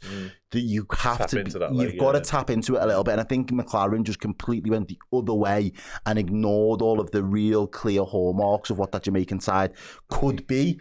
And I think that is really why a lot of people have just said, well, he's not our guy. He's not the type of manager to bring out the best within this squad. So there are problems over in Jamaica in terms of the whole federation and the structure and the kind of the resources that get applied to the national team. But that being said, Curacao are the smallest nation to ever grace. So congratulations to them. Absolutely. First and foremost, you know what I mean? First time ever. First time. I can't be salty in that respect of the smallest nation to ever represent in a World Cup, and it is massive, massive. But for a country as renowned as Jamaica, we should have done better. Yeah, 100% agree with that. But yeah, anyway, let's see what happens next. And obviously loads of World Cup interest to come. But for now, we're underway at Anfield. Liverpool get us underway.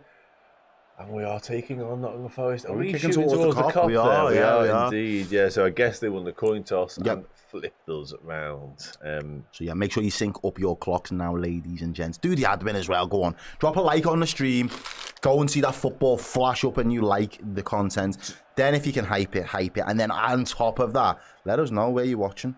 Yes, absolutely. Scores, get that admin in. This is not your first rodeo, ladies and gents. Well, we need to address where we're watching from. Right. Where would I said we'd be jettisoned somewhere, and I was just going to say somewhere like sunny Saint-Tropez. That'll do for me. Yeah, man. There you go. There's your answer. There you go. No wonder I'm in shorts and t-shirt. Well, I was not surprised when I walked in here before I looked. I was like, yeah, that's that. Like, I do dress for one season. Yeah. And that is summer. Consistently. I yeah. like your hat, by the way. Heavy in it. That's a belter. I know, yeah. I couldn't see before over there what was actually on it. I was just like, that looks like a nice design, and now I'm up close. I'm like, Shout out Ben and White Cop for the hat, for the merch. There's the plug. Much appreciated. Yeah, Dom Szoboszlai is a right back. Is the first obvious order of business to address. I think could we discuss Curtis Jones? Well, Curtis Jones has picked it up there. He has just picked it up, but that's because Dom Szoboszlai threw it to him. I think. So he's very much there now. Yeah. But James Pearce is just who's at the ground. Oh yeah, they're both. They've kind of switched momentarily. I might have just lied to you, is what I'm trying to say. No, I think you are. Think Curtis Jones is the right back. They're going back now. There you go. They're switching back. Now they're switching. Okay. Dom Szoboszlai is the right back, we think. Yeah. Stay tuned to find out more on that at this point. But yeah, good morning from Canada. Anyway, says 5-star. Cyprus was 29 degrees Celsius today. Well, just rub it. We're in Saint-Tropez anyway. True. We're sitting at 27. Yeah, it's still nice. Snowy Sweden. I assume a big Alexander Isak fan. Hopefully we can get a goal for you today as well. Bootaled living in Perth, Australia. I mean, front row seats for the cricket and the Ashes, but that is hot. Yeah, that is a hot place to be living, especially if you're held from Bootle. It's different. I think it's fair to say. Maryland raining, Rotterdam. And there, Forest there, but Alexis McAllister. We give a foul for that. Ziv. Come on, welcome back. Morgan Gibbs-White gets dispossessed, and it looked like a very fair challenge. All right, man, it comes from the wrong side, but that's fair. That's fair, that. McAllister, he just took the ball off him. He just pickpocketed him, and he's in utter disbelief. He's blew up for the foul. Yeah, he's just crazy. He's just come back from international duty where anything goes essentially in South America. Oh yeah. He's been back in the Premier League for 2.5 minutes, and he's been blown up for that. Alton there, a Jamaican in Boston. Big up my yard, man. Bless up, bro. I hope you're okay. Somebody in Cambodia on holiday. Wow. In Tavio as well. All over the world. I live on top of a mountain in the Rockies. Hustle Bones. Belter. One of you guys are going to have to invite us over at some point, just be like, come and stay with me for X amount of days. As long as you're not no crazy. I like to travel. Gotta say, you need to be vetted. It broke. I think it's Milenkovic. Yeah, broke to Milenkovic into the box. And he had a wild swipe. You go for goal, Mavillo, kind of. Well, cannon's off McAllister's chest, doesn't it? He kind of just takes it to the body. Yeah, I don't know whether that was a training ground move they tried to execute from that free kick, because there was somebody running in behind. But anyway, it comes to nothing. And Allison's got the Silverback says it's 34 in Dubai today, and the camels are chilling out. Yeah. Wonder what kind of camels he's on about, but no comment. I hear you, bro. No comment. I've been there. I know what you mean. I know there was. Right. Come down to Palms. Yo, I'll go to Palm Springs. Yo, catch me on what's that boulevard that they've got? Yeah. I know. Catch me outside. I'll be there. We are playing out from the back. Oh, poorly. Yeah, very, very much. That's twice we've given the ball away in our own final third. Alisson the guilty party the first time. Second time has got a little bit congested with Szoboszlai. And Forest have definitely started on the front foot here, but Szoboszlai's going to nick that. Ellie Kane says we're always welcome in Boston. I'd love to go to Boston. That'd be such a vibe. Yeah. Ellie. I mean, the World Cup next year. Yeah, I know. Ellie, if you've got... Sure. Let's hook it up. You know what I mean? Yeah. Anyone in Australia, not just my mate. You can go to us. I want to go stateside. You can go to us. Never been, so I don't really know. But never really. Okay, but Ibu Kanati's now carrying the ball forward. Finds Mohamed Salah with a bit of time, a bit of space. Salah's done it. Yeah, a little bit. He's nicked the corner. He is. He thinks he's nicked the corner. He has nicked the corner. It was against, was it Nico Williams? Nico Williams is playing left wing back, which something does quite a lot. By trade, he isn't that side, but he does. There's a lot of shifts over there for Forest, and he will run all day long. He's not somebody lacking. Some Boston a vibe. What are you basing that on? Somebody's not having your Boston big up there. Why would it not be a vibe? There's some fantastic institutions in Boston. It's old school. It's like middle America, England. I think it would be a vibe. Corner swung in. Towards the back post it went. And it looks like that was Milos Kerkez there. Now he's just going to try and help recycle it. gonna Cody come back, Gakpo. you know. There was an opportunity there. It was. That was a good ball. Ibu Konate probably. He just kind of tries to glance at it instead of really canning it. I think Murillo's done well, to be honest with him. Murillo sort of kept him at bay. Because it looked for a second, the ball was a good one back in. Looked for a second like Konate was favoured, but Murillo just strong-armed him enough. Yeah, he does. He just gets that nudge, doesn't he? Because Konate had a little bit of a run at him, and it felt like it was a chance, and then Murillo went down. Just make sure he imposes his body. Good defender. Make sure he feels him and lets him know that he's there. Alton says, "I've got you, bro. I'm the plug." And there's some great Jamaican spots. See? Was that your man in Dubai? No, that's Boston, yeah. Okay, was that Boston guy Alton's again? in Boston, yeah. Okay. During the fun in Chicago. Getting all the offers now. I'm good. Do you know what? I've been to Chicago. Chicago doesn't inspire me in the way that people might think it would. No? It's a violent place. Is it? They Yeah. hold no prisoners in Chicago. Gets called Chirac for a reason, bro. Yeah. Okay, I've never Number one murder been. capital in America. That's good. I'm good. Sungal to the left. Cody Cody Gakpo Gakpo's cutting inside. Yeah, just kind of stands on the ball a little bit. Kirkes was who was offering down the left? Somebody was offering down the left, but he didn't want him anyway, so it was irrelevant. Yeah. A fool's errand that run behind At the minute, it's just back. in vain. Everything over on that side. Yeah. Liverpool are going to start building again. Players a song. I think we have got songs. We'll look them up in a sec. Look into that. Yeah. If we can get Yeah, this Alex saying come Perth, it's naughty, mate. I don't know. I'm not really sold on Australia anymore. Perth's quiet, no? I don't think Perth's got... I mean, I might be wrong here. Oh. Ball into the box. But easily dealt with. Oh, Gravenberch does really well. Wins the ball in a similar fashion to McAllister, but this time the ref allows play to continue. God, that's really not happy. The iPad's just shouting at me. And then Cody Gakpo on the outside. This time he he's continues, done it. does really well, Cody Gakpo. Oh, it's going to be a chance! Yes! Oh! What a Was that a save? I don't know, did he just hit him? He must have just hit him.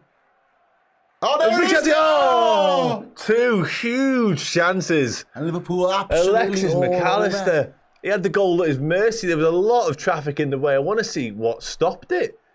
Cody Gakpo does brilliantly down the left. Actually goes inside, outside, then back inside. It breaks to McAllister. Oh, no, it's a header. I knew it was. Somebody getting back on the goal line. Gakpo's ball falls and breaks to McAllister. Who strikes it well, volley. It's a head. He's Elliot Anderson. Yeah, Anderson. Elliot Anderson got back on the line and he heads it clear. Salah swings in the corner anyway. And it's the first contact for Forest again from the corner. Liverpool are going to come back. Good start. Good 8 Yeah, it has been. We've responded well to what was that's a poor touch. But he gets away with it there. Yeah. In a big way, does Curtis Jones. I don't. Can McAllister do anything differently there? He's hit the target. That's what I mean. There's a load of Ultimately, bodies there. The keeper can't even get close to it. You'd want him to score, obviously, but in terms of picking a spot, I think he's done enough. Like, just so happens that Ellis Anderson got his big head in the way. And there was another chance not long after with McAllister. So yeah, a lot of Liverpool's... But that we knew he was going to have bodies on the line. We knew that he was going to play deep. So them defending their box for dear life was always going to be... Well, Sean Dyche will have it. That's lovely. That's filthy, that. That was a lovely little back heel into the path of Szoboszlai. Swung back around for McAllister. Into Gakpo again. Was there a chance to just was Isak a bit on his Gakpo's heels there? found half a yard. That's poor ball. That's it's going to go out for a throw in. That's dreadful. That was slick, that though. Lovely. Curtis Jones, little back heel into the path of Szoboszlai. We're going to watch it again, We're going to get the chance. There's four men. There's four men and a keeper on the line. Like Dovey can. You know what? Look at that. He's actually gone away from the keeper, more congested area. He's avoided the keeper, as you say, but there's actually two men on the other side. He just picked out the one guy on the line. Alexis. That was a big chance. That would have been a lovely early goal. But here we go. But yeah, I was going to say, Sean Dyche will have defence first drilled into this Nottingham Forest side. So they will defend with their lives. Virgil van Dijk should take him a whack to the face. Get up, Virg. Come on, lad. Show no weakness. Yeah. Show no weakness. I think he caught one on the jaw, hasn't he? He's... They're not quite... I mean, they lack a bit of that physicality up top. We know Chris Wood and Awoniyi will be the potential alternative, but it's obviously Igor Jesus today, who isn't quite the same. He's a monster, that Awoniyi. Awoniyi's an absolute beast, formerly of this parish, of course, Work permit problems to him. Never meant he could play. A Lovely little ball in behind from Dom. So Mo Salah's going to keep it in just. It's gone as another corner, I think. Third corner for Liverpool.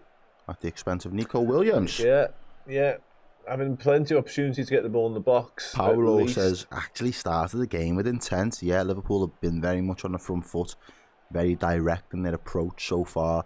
11 minutes played, 3 corners already on the... already under the belt. Can Liverpool find a Liverpool shirt this time? I don't think Forest have got the first touch to a couple. Yeah, they cleared them at the these back well post so far.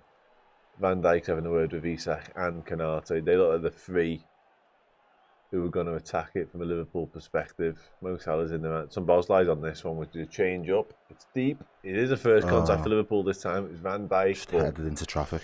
Yeah, cleared away, and Alisson Becker will sweep up forwards and get us back on the front foot. And we go again. Positive though, because I was a little bit concerned with the first couple of minutes when it was all Forest.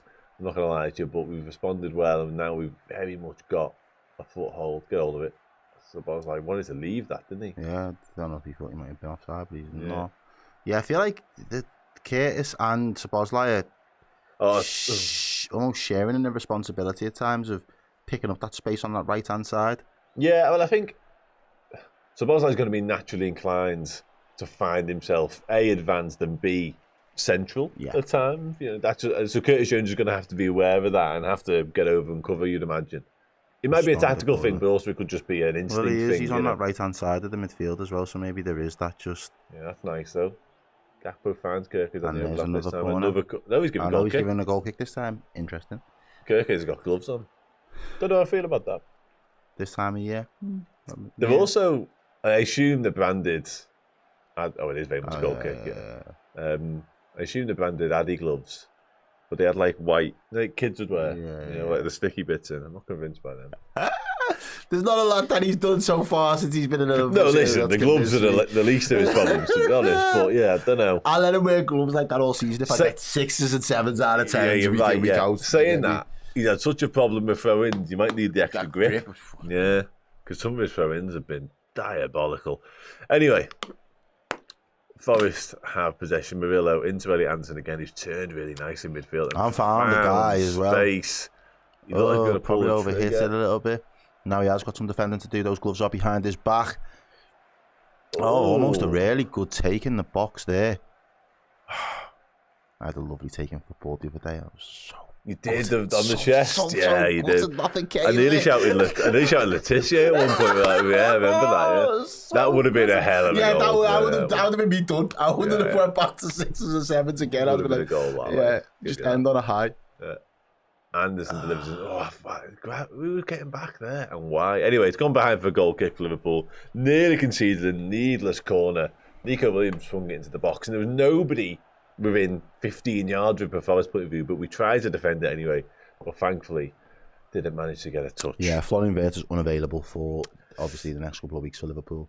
He is. This is probably about 2 to 3 games. All we know is muscular on the Wirtz front. We don't know any more details than that. But again, I touched upon it earlier on. The 6-week rumour isn't one that I'm aware of. I don't believe to be true right now. But we'll wait and see. Hopefully, he gets back sooner than that anyway. Dom Szoboszlai. Ekitike is on the bench, yes. There's 3k of you watching with us. Thank you very much for tuning in. But what does that mean for the likes? What does it mean for the likes? Only on my side, it's saying less than 600. If that's no wonder true, we're not winning. Yeah, if that's true, then you've got a lot of work to do. Cracking me nuts open, so I apologise. It's all good, yeah. 600. Boys and girls, what are we doing? We're trying to set an example to the Steves, the Chris's, the Pauls of this world. That think about the competitive nature of it all, when we do this, we're still on job and just as good. So if you support us in that mission, hit the like button. Simple, 700. See, people are listening. People are listening.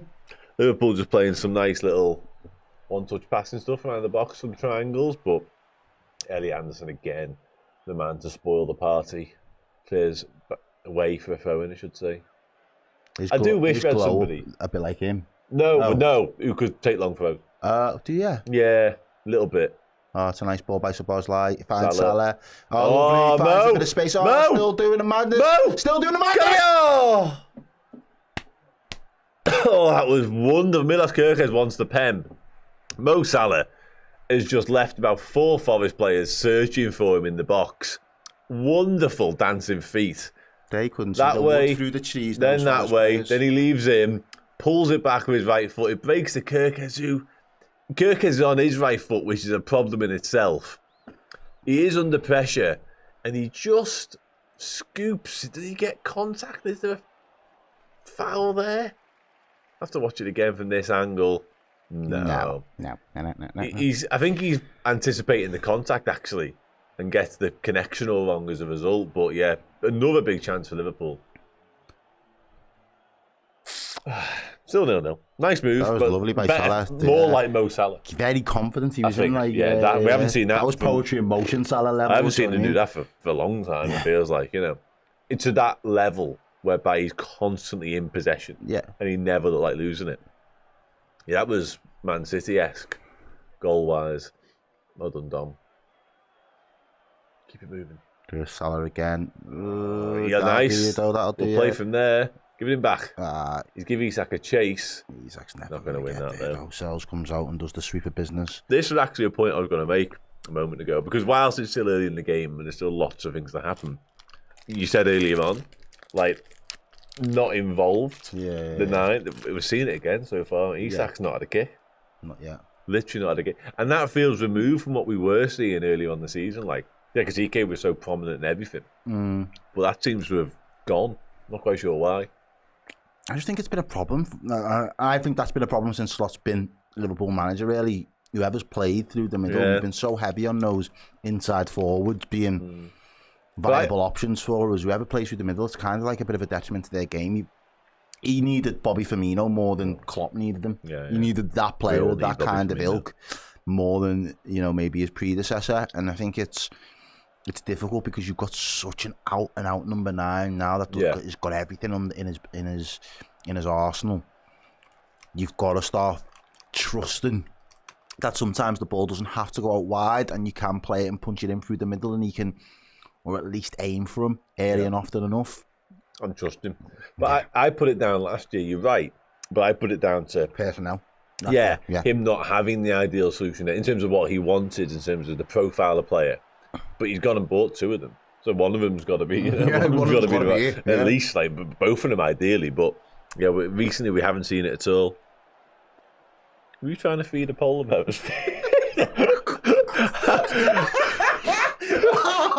I did not. Well done, chat. I did not get on to that. Somebody earlier on said, "Don't feed the polar bears." I just kind of I didn't see that either. Didn't even like cross my mind what had possibly fucking happened. Turns out you were trying to feed the bears. I was trying to feed We should the have a bears. little "Don't feed the bears" sign. That is funny shit. That's it. Yeah, fair play. Give it out. Them nuts are quite spicy. Pause. Yeah, come on now. Family show. It is. And it's Salah again on the ball. Salah. Got another second Right chance. foot again. Oh, that's a good and delivery. They're the moments where you want Alexander Isak to be jolly on the spot. Yeah. Dominic Szoboszlai's got another chance. And again, he's lost it Salah, this time, though, he has Salah. lost it. They're going to hunt that back. Well done. Well done. Don't let him out of there. Don't let him out of there. Keep him in the corner of the cage. Oh, they've got out. Bastards. But that was the right intent from Salah there. And again, he's trying to turn into, you know, provider there. And Well, again, you've got to, there are moments where you don't see it in game, but you've got to go back and see where Alexander's Why isn't he there? Not there, or why is he not anticipating? Even Cody Gakpo ends up back post. Yeah. You know, in a position where Gakpo would normally be arriving, or you expect him to arrive anyway, and none of them. And really, in the frame, it seemed like no one was queuing up for it. But what I will say is, we had the Salah feet moment a minute ago, and now that's twice he's put the ball into really dangerous areas with his right foot on both occasions, actually. So Salah's looking ominous in a positive way. Isak is looking right now anonymous. He's nicely played. Thank you. Forest on the attack, by the way. He kind of. They got the ball. Yeah. In the final third. It probably class as a dangerous attack on like one of the betting apps that you use. But we've just headed it clear and we are back in possession. And we're going to keep it. And these are the individual areas. He's gone down in the box. Nothing doing from the ref. For now. He's still down though, which I don't like. I think it's Kerkez snapping away at the back. And now he's been told to get up. Yeah, we're Refs playing prepared on. to give a little bit. It's Ibrahim Sangare who stayed down, and the refs stopped play, and he's coming to work out what's going on. The only thing that I'm clutching on He's still down. Is the fact that this referee's got hair. Oh, that is a foul there. Well, they were playing. Oh, it's McAllister. It's not good. Kirker. Sorry, we lost. I mean, there's nothing in any of that. Does he catch him down the back of the leg? The second bit, maybe. Yeah. So it's Gravenberch. Hooks it back falls in. away from him. I think he just plants his foot. I can't see that being given. I can't see it being given because he doesn't. He pulls himself out of making a challenge. Yeah. So there's nothing deliberate about any of his actions thereafter. He's hurt and he's getting treatment now. I just don't see that as a penalty myself. But then again, I would say that is McAllister's the potential guilty party. The ref's talking to him now. He's been waved away. Yeah, no penalty. Good stuff. No penalty. He is still down. He is still there. I'd have to see it again properly. We're about to. So it is Gravenberch. Quite poor from him, actually. Doesn't win the ball, which means McAllister has to get back and deal. I don't see anything, really. Gravenberch's in the way, actually, for a second in terms of that camera angle, but McAllister might just catch it. The ref's down to see him then. Van Dijk's sold an absolute 10 out of 10 gag. The ref was pissing himself. Anyway, let's see. Papa loved that gag then. Wonder what he said to him. 0-0. Sangare's hobbling. He's back to his feet. He's going to go off for 30 seconds because he's been treated, and then we will carry on. It was not so much ballism. There's just a precedent when the referees are follically challenged. They tend to give some very, very dubious decisions in field. So, just going off previous. You know what? I can't name a good ref. I can't. They're all shite. Genuinely, they're all shite. Which is so bad, isn't it? Best league in the world. Refs are shambles. There's Andy Robbo. Yeah, he's on the bench there, mate. So if you ask him where he is, he's there on the bench. Somebody said that's a nailed-on pen. I'm struggling to see that myself. Again, Liverpool tinted glasses, clearly. But, yeah, I don't see that as a nailed-on pen in the slightest. And neither did the referee nor the VAR. Therefore, it probably was a pen. Right. We're playing again. Ball's in mid-air. Back. 23 minutes. Forest, fair play to them, have weathered the initial Liverpool storm. Go on. That comment. Look at that comment. Steve takes one day off and Errol goes full anti-ball. That's fantastic. I've said it to his face. It's not that I wouldn't say been to his waiting face. for this moment for weeks. But I've been waiting. Just wait till you're off. Yeah, wait till you're out of here. He texted me before and was like, "It's you and Dan." I was like, "Yes, God."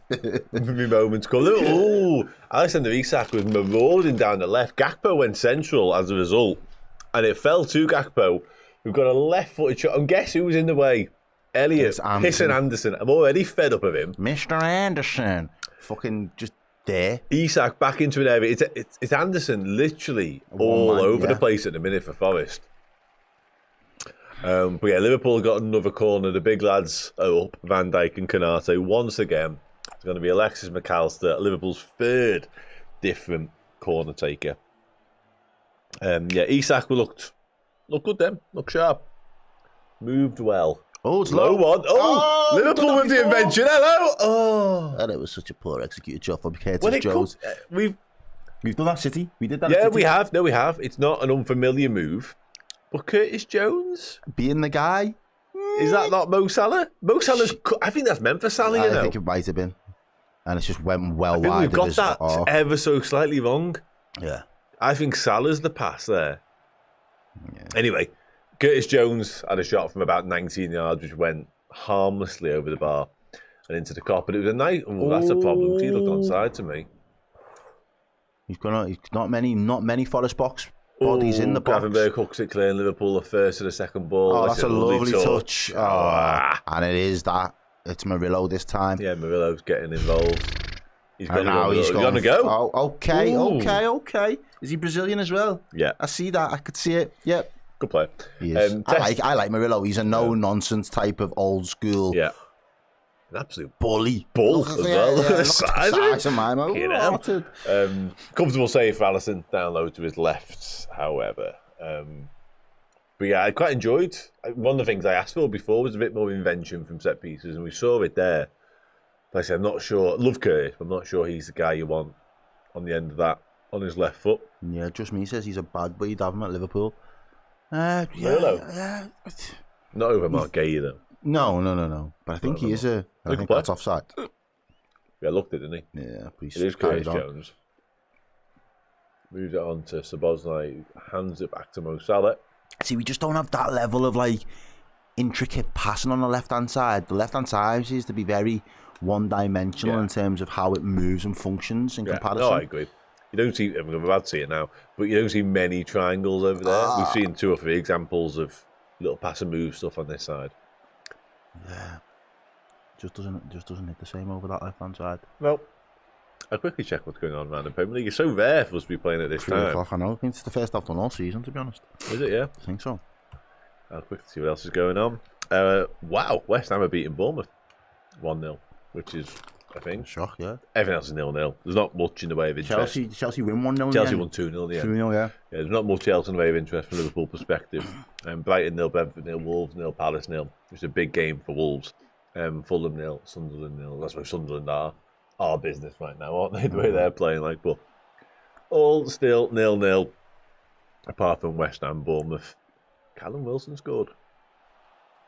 He still exists. That's nice. A little bit of space for Curtis. I don't think he should try and give that back to Mo. No. And this is the problem when you're in little areas like that. Once you're in the box, Salah can be a decoy because people are always going to assume we're going to go for Salah. You need to find Isaac in them situations. Because that wasn't on. We worked it really well to Curtis Jones. You had that space to run into. He could have carried it. We'll see it again. I think carrying it would have been the right option. Oh, he has to carry it a little bit more. And then this guy he could lay it off there, yeah. This guy comes out towards him, which means Isaac's on the pen spot on his own. Defenders have got to come with him. He can try and hit it on the turn, find a yard of space. Anything could happen, but you've got to try and give him the service and the chance. Yeah, wrong option there from Curtis, unfortunately. He's been actually really good, but that's twice he had the shot from range, which was poor. He's just played the wrong pass. I get the premise of looking for Mo Salah. Obviously, it is Mo Salah, but he was never on that ball. No, it wasn't. I think Salah, and when he's in those tight spaces and we've got a little bit more narrow, I don't mind Salah being a decoy because people automatically are going to try and gravitate to mark Salah in his runs and stop him from getting involved. There's an opportunity there to feed the Gakpo, to feed an Isaac, to feed an Ekitike if he's on the pitch as well. We've got to start being a little bit more. Go on, Mo. Nico Williams nicked it off him this time. Salah's going to try and win it back. Williams puts it out. We've got to be more dynamic and less reliant. Yeah, no, absolutely. Yeah. And I think you will have to sort of untrain a lot of what we've done. Yeah. Same thing I said about the goalkeepers before. And that kind of muscle memory of just constantly overly relying on one person's qualities and traits. And the fact we are playing with a proper out and out centre forward now, with no disrespect to those who went before. I completely agree. It's Cody Gakpo out on the left, hugging the left. He's done really well, actually. He's done like the guy from PSG's a Doué or whatever his name. That was that type of run. Van Dijk won it back for us that's nice touch, nice turn. He's looked live. Cody Gakpo looks like he's little Megs as well. Set it, well done. Oh, good. Look at this. He's deflected over Dom Szoboszlai from range. Left foot effort. Takes a huge deflection, and just for a second, slice of luck. Isak laid it into him. Szoboszlai shifts onto his left. Isak wanted it back though as well. He's looking at it as if to say, "Can you not return it?" Szoboszlai tried his luck. Gone behind for another Liverpool corner anyway. We're all over the. I think as expected, but it's got to make it pay. Half an hour played. Liverpool have got to get their noses in front. Yeah. Can it be done with this corner? Corner comes in, more regulation corner this time. I think it's Murillo's nodded it behind for another one. It's going to be another one. Yeah, they're all giving him. I like Murillo. I'll make that clear. I do like this guy. What I will say, I hope we get a goal from this situation, but I don't see the easiest route to goal being corners with him, with Milenkovic. They've got height there. Is that Ndoye? Sangare as well. Yeah, but let's see. Again, I hope I'm wildly proven wrong. Comes back in again. It's another good. It's a bit under hit, actually, to tell a lie. Going to get a second bite of the cherry though. He's done well. He's left him for dead. Gakpo brings it back in. Another Forest head is the first to it. We are dominating, Mike. We are. Forest will be happy with how they defended those situations though so far, I would imagine. Been a little bit last ditch at times. That's a good ball. That's a really good ball. Come all the way to Mo Salah. It shouldn't have, but it did. And then Liverpool still can't find a way to work a shot. Yeah, got to make these corners category. But I think that's tricky. I do. I think Forest will be... and they're going to get played on. This is a problem. Get their Ebu. Yeah, well Ebu's going to deal with that, but then Can't does give he it give away. away a Needless corner. He could have done better. Konate's got in front of his runner. He seemingly won the battle, but his first touch, he's trying to shepherd it towards the corner flag to clear down the line, but he's just whammed it out for a corner. Inexplicably, does he need to do? Oh, no, no. just kind of. He's not anticipating the ball when he connects with it. He basically runs at into it, doesn't he? Yeah, Forest have got a corner. We just spoke before about how Forest have been Bro, you know the law of strong averages. defensively in terms of getting first contacts. This is a test for Liverpool now. It's going to be Elliot Anderson, who's been at the heart of everything for Forest. We said about the height and the aerial prowess. I've bemoaned Liverpool from set pieces all year long. Let's see what happens. It's 3, it's 1-0 Forest. It's Bro, Murillo. it's the guy that I've been... That is mad. How did I know? I'm sitting there whispering it quietly into the mic because I don't want to be the jinx. The guy that says we're going to shit the bed and crumble the second they get a corner in a set piece. I didn't want to be negative. Do you know here we are. how predictable all that was? Bro, it was fucking... Ugh. That was so predictable, wasn't it? Got it again. Corner comes in. It's flicked on. I mean, they might look at the offside potentially. He's right in the way of Alisson. If fucking Andy Robertson says he's anything to go by, he's miles off. Flicked on at the front post. Free run. Murillo gets a touch. Brings it down well. Controls it nice. Finishes low and hard into the bottom left hand corner. Sorry. So at this point should we be saying that it's offside?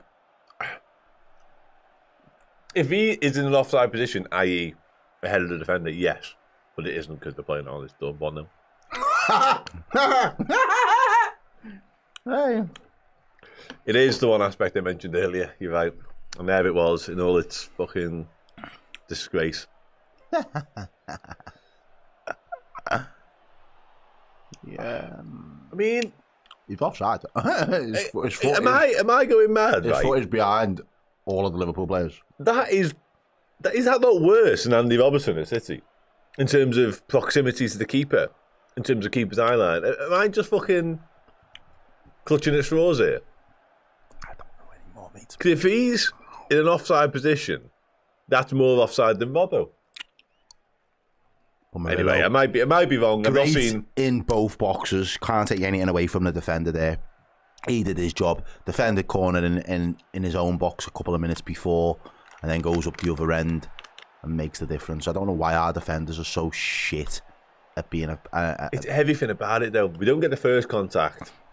Murillo's got not like acres and loads of time and space, but he's got time and space to get his touch and get the shot away, and we just don't react. Like how is that allowed to happen? Like,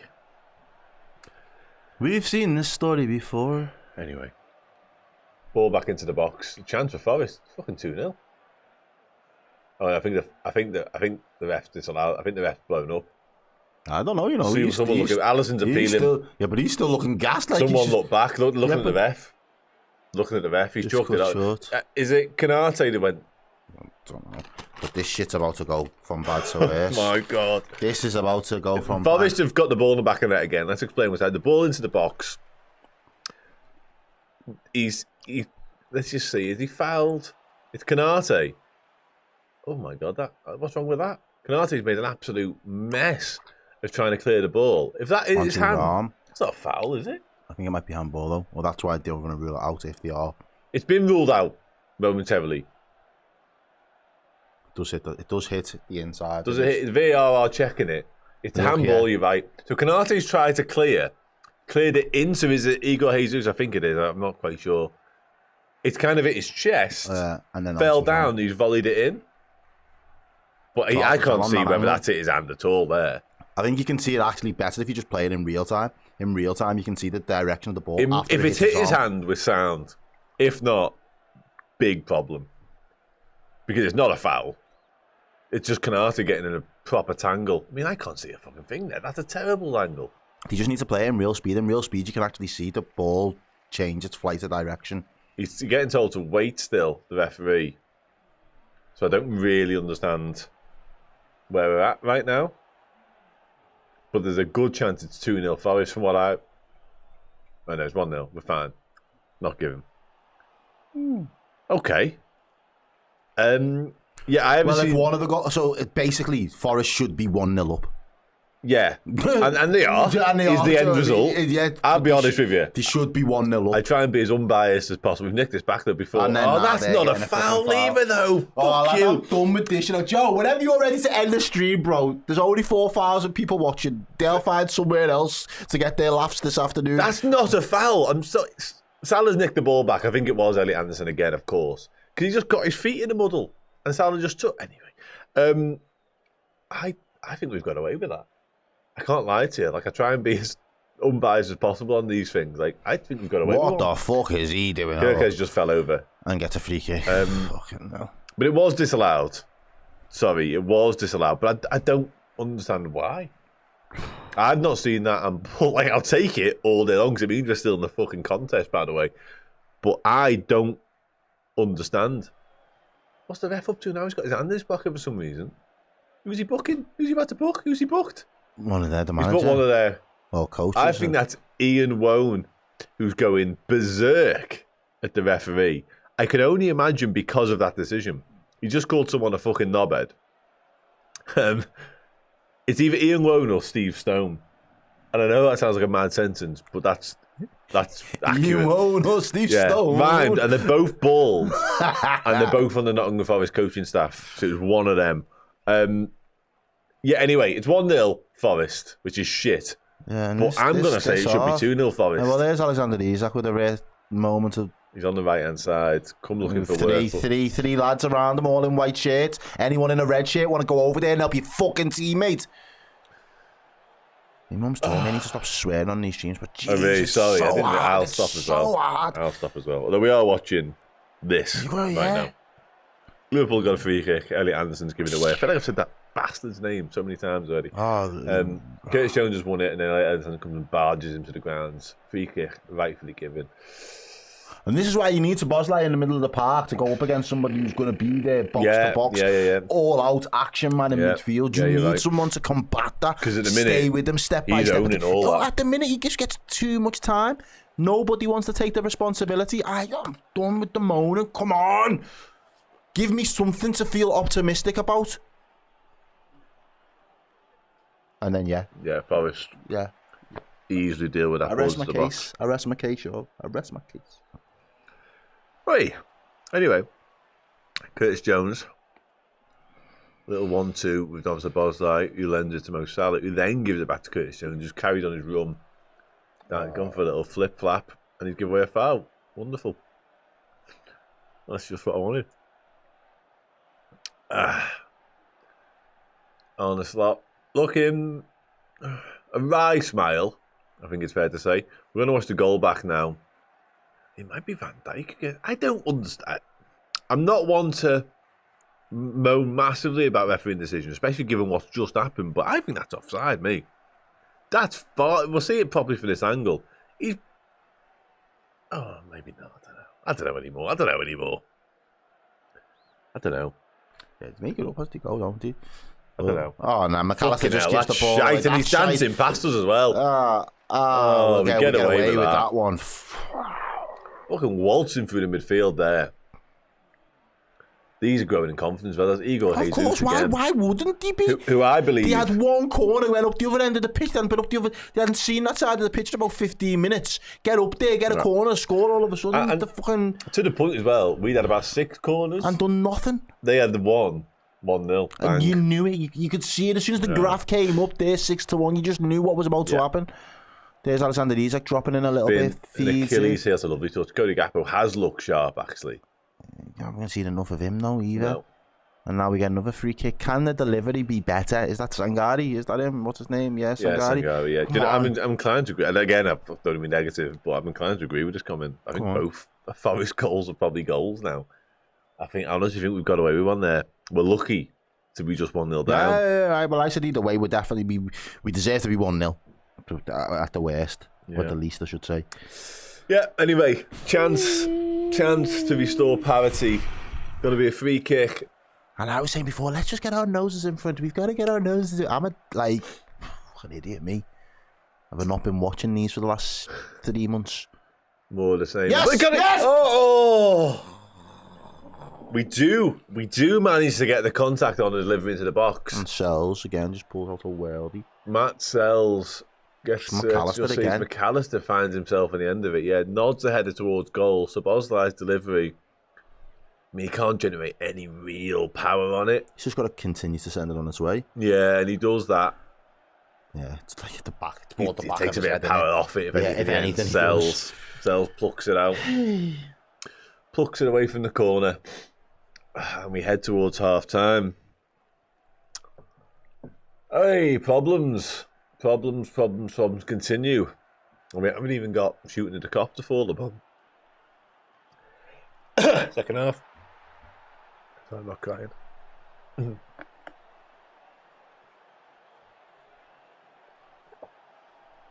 Fucking hell, but why did he panic so much then? He was offside. offside. About 15 yards offside. You can't interfere with your... Can I just say as well, again, I don't want to be negative, I keep bringing this fucking goal back up. Look, Canate's got away with one. Yeah, Liverpool did, but that would have been Canate. Yeah, absolutely. At fault, at the crime scene. That was fucking shite. Anyway, and also we conceded the corner neither. Sorry, I'm just fucking making matters worse here. Just piling on the fucking pressure. I know we didn't need to give that corner away. Needless. All came from that. Fucking bundled into the ball. All came from that. Never rains. It pours, man. Fucking pours. Oh, we've got to fix it. It's going to be a long throw. Forest. Another one of our Achilles heels. Yeah. I assume they will deploy whoever their longest throw-in taker is. Because ultimately, why wouldn't you? It's going to be up there. They opt to go short. Was it Nico Williams as well? We should have known. Yeah. It was never going long with him. Swung into the box. Sure, drift behind though. It's been kept alive. But it's dealt with. Nico Williams was a bit of a clue. Yeah, we should know what that's all about, like, you're right. Anyway, still on there. Liverpool under a little bit of pressure towards the end of the first half. It's 2-0 West Ham now. Look at that. Turn up for the Bucks. Bournemouth struggling. We've got them next, haven't we? West Ham, yeah, in the league, I think. PSV in the week, Champions League, yeah. Szoboszlai brings it down the right back, lays it into Canate, gives it to Curtis Jones, and we'll look to build back up from the back. Didn't get out to Salah, who has had a little bit of joy. He's done well again. Come on, he's got this freedom now. He's got the freedom. Come on, pick your pass. Find Alexander. What's that, lad? Fucking hell. This is just. I don't know whether he's trying to find a pass there, or whether he's gone for the near post. I think he's trying to find the man running I across the near assume he's post. trying to pass. I don't know. He might be trying to score. There's no. What I will say is there's no option. No, that's poorly executed. Actually, there's no options behind Isak. Like Gakpo's nowhere. There's no midfield runners. It's a corner to Liverpool anyway. Dom Szoboszlai is going to deliver it. And he does, and it's headed clear once again. I think it's Sangari this time getting it clear. Szoboszlai is going to try and swing it back in, but it's blocked behind for a corner. No, sorry, a throw in. 5 minutes additional time in this first half. It's crazy because, as I say, for the first half an hour, Liverpool were by far the more dominant team, the team that looked the more threatening, looked like we were more likely to find the opening big goal. Chances, McAllister. Yeah, from 2-3 minutes in. Very quickly, all of that unravels, but Liverpool are back in now. Nice. Come on, can we change our fortune? It's gone behind for a fucking goal. It's come back off Gakpo, that. So yeah, there's that, and then within the blink of an eye, we expose ourselves to our frailties of set pieces, and the damage is done. And it was, which means Forest don't have to be though. great, they don't have to be brilliant, just have to be structured defensively. They have to be on it, switched on. And you gain confidence in that, because that's what Sean Dyche will have drilled into them in all week in preparation for this game, as you say. Do the fundamentals, do the basics well defensively, and these lot will give you a chance at the other end, and it's only going to take one or two. One, as it happens, and it's 1-0. Told you, my mum's telling us off. Oh, sorry. With too many F-bombs. Sorry, she's right. She's not. She's not. I believe you come and sit here, Christine, and you sit and watch this and then not swear. It's always dead easy to tell us what to do when you're not here. Anyway, ball in behind Milos Kerkez, who shepherds it back to Alisson Becker. And we are going to try and mount an attack before the half-time whistle comes. Been saying it all season. That Canate needed competition, man. Yeah, it's a nice ball from Salah into Isak. He's gone a bit. Keep it in there. Keep it in. Keep it alive. He's getting. Look at Murillo's all over him. He's done well, though. He's done well. Now we got a problem. Curtis Jones is just terrorised out of position. He's won a throw in. It absolutely isn't our throw, by the way, but he's given it to us. Did he give a free kick or a throw in? Anyway, it was given to Curtis Jones, who literally in the blink of an eye had 3 Forest players around him, 3 white shirts surrounded him. Oh, he's given a free kick. Okay, we'll take that. Another chance for Liverpool to deliver something into the box in the hope of finding the equaliser before half-time. It's going to be Dom Szoboszlai once again from the right-hand side. Arm goes up, in it comes. Misses everybody. Drifts harmlessly over everybody. Wide at the target. Out for a throw-in to Nottingham Forest.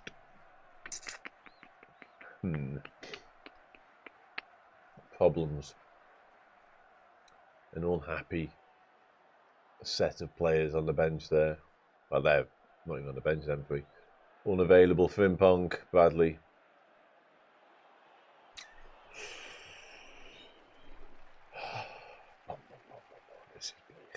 Anyway, loads of time to turn it around. That's one positive. We're heading into half-time. And then I've got to ask the questions, and I don't think Slot's particularly been really good in terms of then those changes are hard. Loose ball possession. Yeah, I don't think he's made great decisions sometimes. I think last season he was lauded for some of his second half tweaks in order to navigate us through games. Yeah. I think that's been a bit of an Achilles heel for us as well. 100%. So he seems to have lost that knack. Yeah. He's got to have a solution. We always knew this game was going to expose our weaknesses, and if we was going to get the 3 points, we'd have to have a solution for it. But now it is going back to that second half FC. Can Liverpool find the gear, find the extra little bit of intent, work those openings, but keep banging on about it, mate. Feed the striker you've got. Yeah. Well, we haven't got him to win the game. I don't know off the top of my head. I'll have a look in a minute, but if he's made more than 15 touches, I'd be staggered. Wow. Isak, staggered. I'd imagine it's something more like 10. Barely been involved at all, which again is reminiscent of what we've seen pre-break, really, when it comes to whoever. He doesn't look any fitter. He doesn't look any more ready to be in a Liverpool shirt to me after the basis of that 45-minute performance. Yeah. Salah and Nico Williams are having a proper battle. It's about 50-50 on that, I'd say, in terms of those two. But they're both going at each other and not giving away much change. Fed Gap, who are trying the other way now.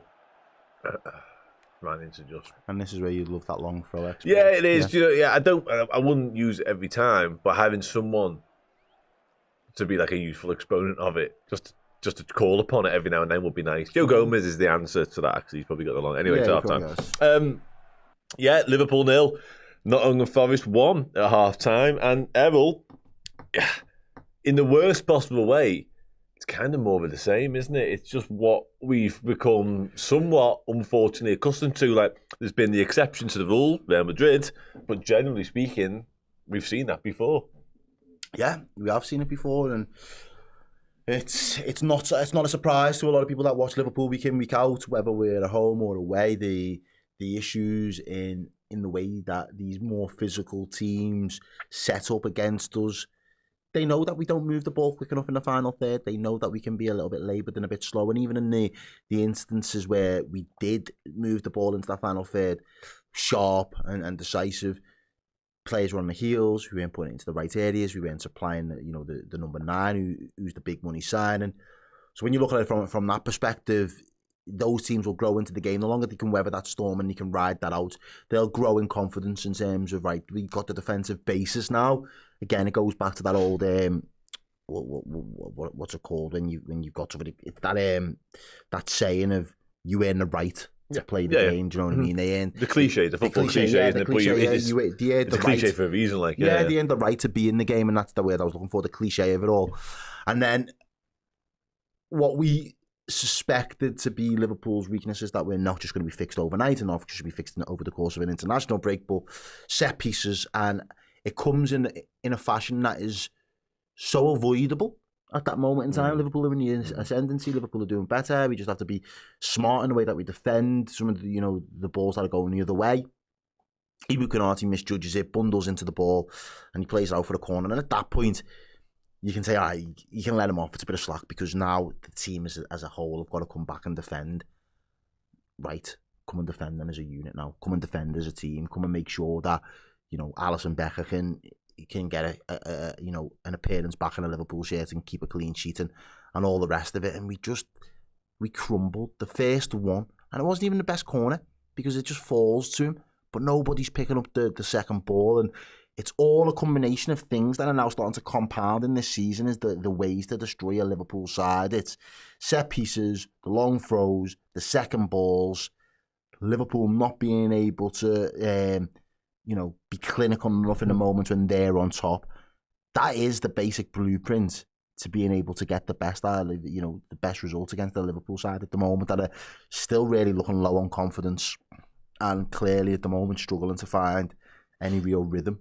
So disappointing, but not a massive shock at the same time. No, it's not wholly unexpected. I think it's fair to say. We always, after any defeat, certainly one in the manner of which it was Man City, you hope for a response, you hope for a reaction, and then obviously with an international break involved as well, you hope even more that we'll see something like the real Liverpool.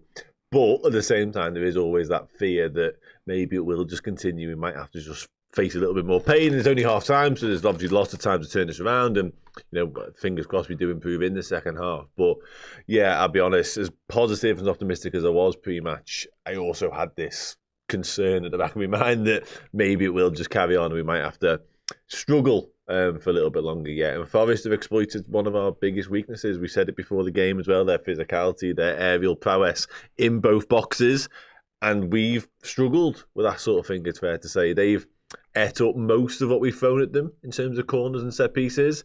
They had one at the other end score from it, and I would say, I'll get your take on it, Errol, as well, having watched it back a few times now, we're probably lucky to only 1-0 down because I think they've had a perfectly good goal disallowed. I haven't seen any evidence yet to the contrary. Yeah, no, I think the clips that they're showing when it's slowed down skews the angle where the ball may hit his arm. And I think when you've seen it in real time, it looks like it kind of bounces up and comes into this sort of area on him. It's certainly in that vicinity. Yeah, it's in that vicinity. So if that's the case, and then he goes on to score thereafter, then I can understand why it's a handball. But again, those stills and the chopped and screwed version of it being a bit slower, it doesn't make a very conclusive argument to say that there was a handball there. I completely understand. I'm surprised, I'll be honest. So yeah, if Liverpool have gotten away with one, then on the other flip side of it is, well, should the first one have counted?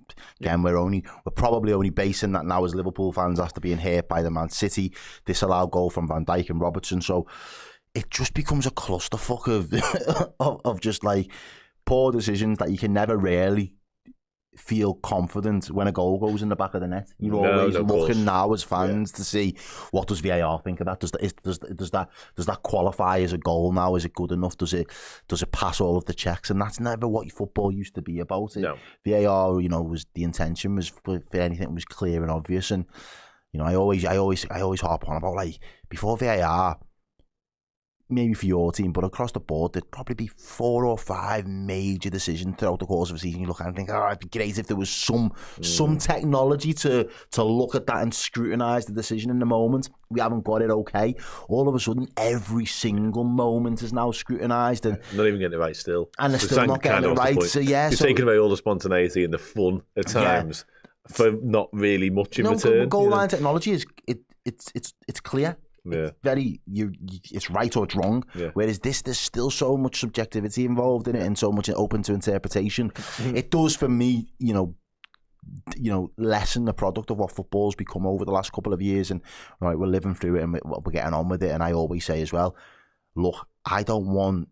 If you've got to blame the refs, it's because you've not done enough in the game to get the results. I want to make sure that the lads leave nothing on the pitch so that nobody can influence the outcome other than those 11 lads in a Liverpool shirt. And that's where we're kind of falling into that trap, because more often than not at this moment in time, we're leaving ourselves susceptible to that scrutiny of, well, we're asking other people to bail us out instead of it being our own lads. Lads bail. We shouldn't be in a situation. We was on top. We was dominating, and all of a sudden, within the space of 5 minutes, we could have been 2-0 down just because the arse falls out of them and they lose the bottle and they become very lightweight.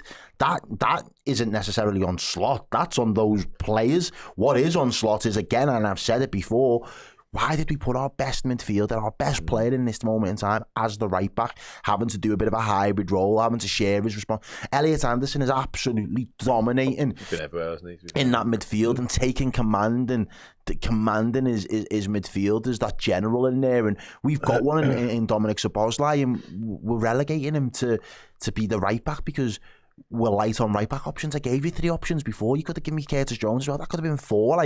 That's not on any of the players. That's on the manager. The manager's making that decision. So for me, I felt it was wrong in the lineup. It's proven to be wrong now, especially given the fact that nobody's going man for man with Elliot Anderson and saying, all right, I'm going to match you up then and I'm going to go blow for blow with you.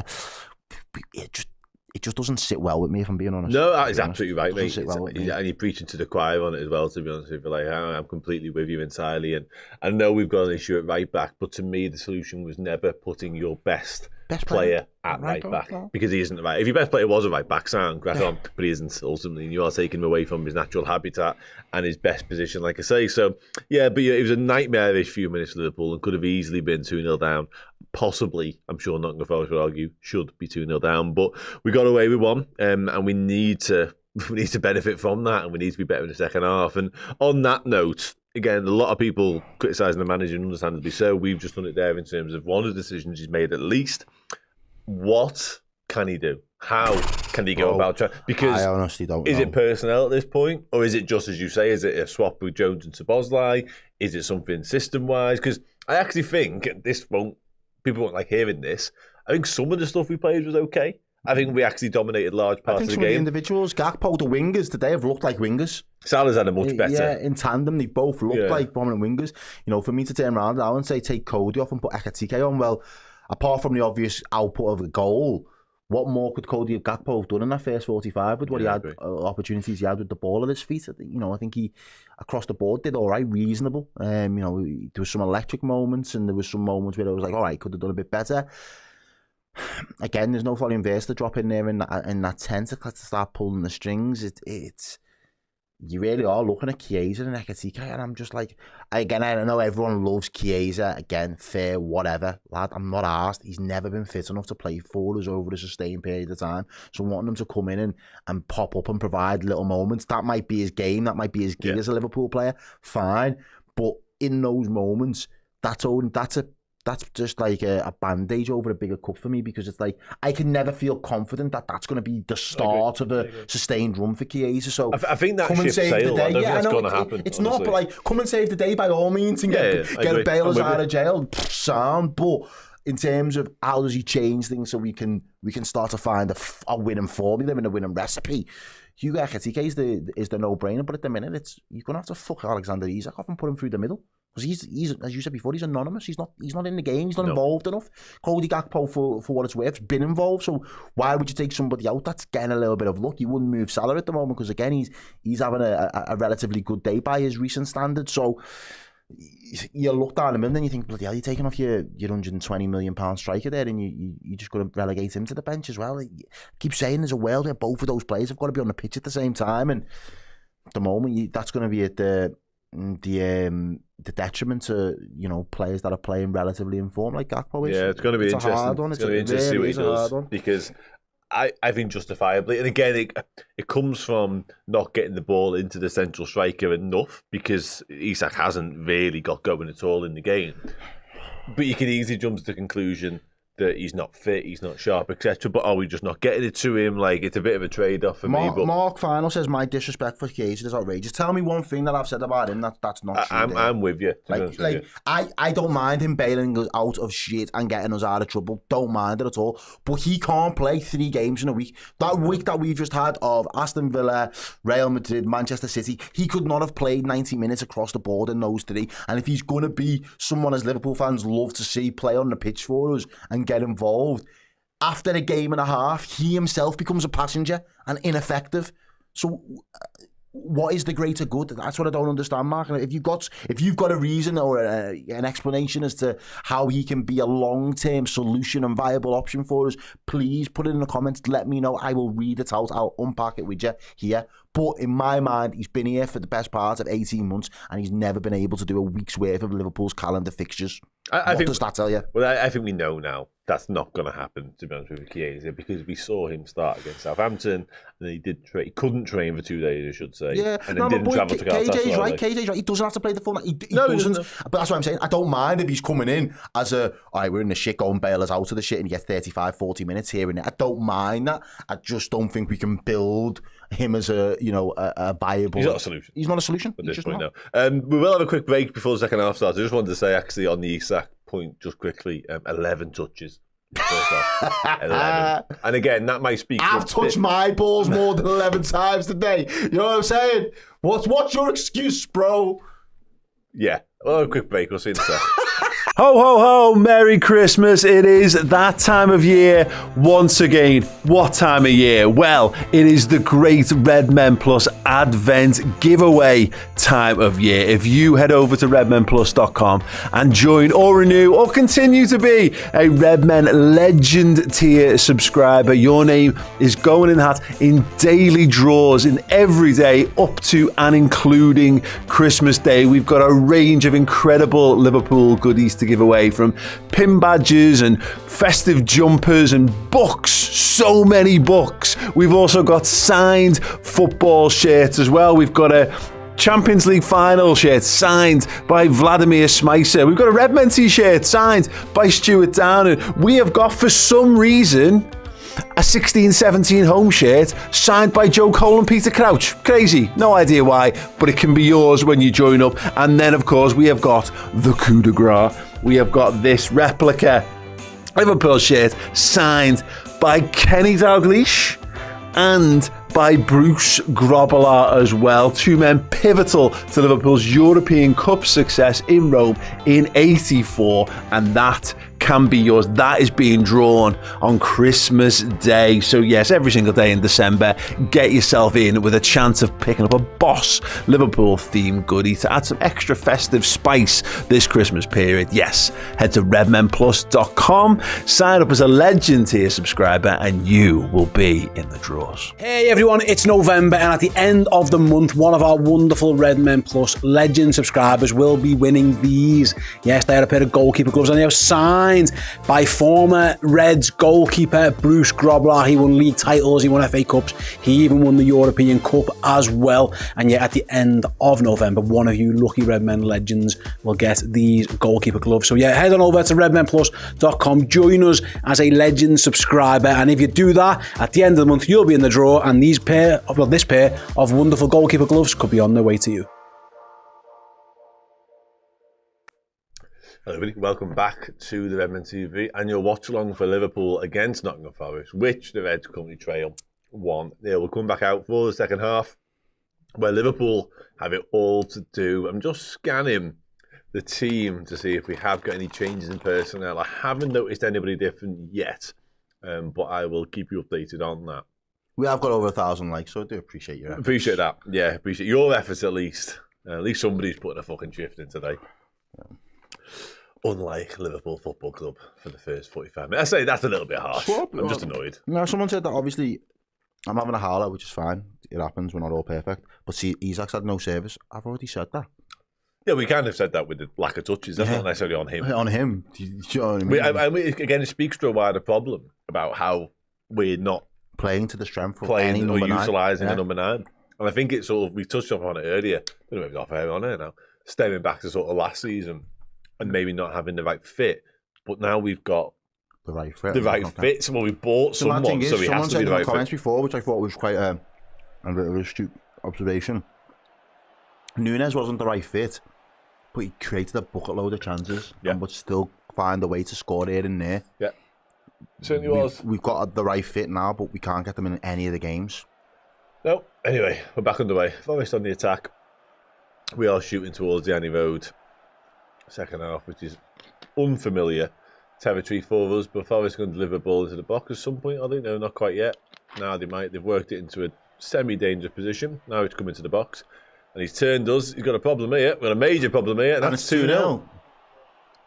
Well, that was a piece of piss, by the way. That is embarrassing. 2-0. That is literally unacceptable. Right? They're done. Them players come out second half and respond to what was a disappointing first half display, and that's your response. Bro, they just dance around us and one-touch footy. No one lays a fucking glove on them. He gets turned. He's unmarked for some reason. With the freedom in the fucking 18-yard box, just to pick his spot and make it 2-0. Bro, I'm telling you, those players are done. They are not playing for my man. Whatever he said to them in that dressing room, if he's laid into them and started kicking off, they've all just said, well, hang on a minute, mate, you're shit, gaffer. And we're not arsed. Alisson coming out, clapping the fans and that just before the kick-off and trying to get them up for it. How are you getting people up when you're playing like that across the board? Mate, these have been fucking shite all season. All season. And somehow we're playing as though we are the team in relegation. Yeah, 2-0. Cody Gakpo's trying to make something happen at the other end, but yeah, that I don't use terminology like that often, but that was so poor. Like I say, start the second half, wanted to show something, get the crowd up, do something, and we just let them bop it round us, get turned in their own box, and then allow a free runner. Just a one-touch finish. Like, anyway, we're just not alert, not ready, like just piss poor. Anyway, Kirkhead's gone across into the box, headed over by McAllister. Never likely to score from there. He's about 18 yards out, not even central to the goal. 2-0, and an absolute mountain to climb. I don't really know what to start with that. John Maloney, I know. It's not just a overnight thing, mate. We have been well below our standards.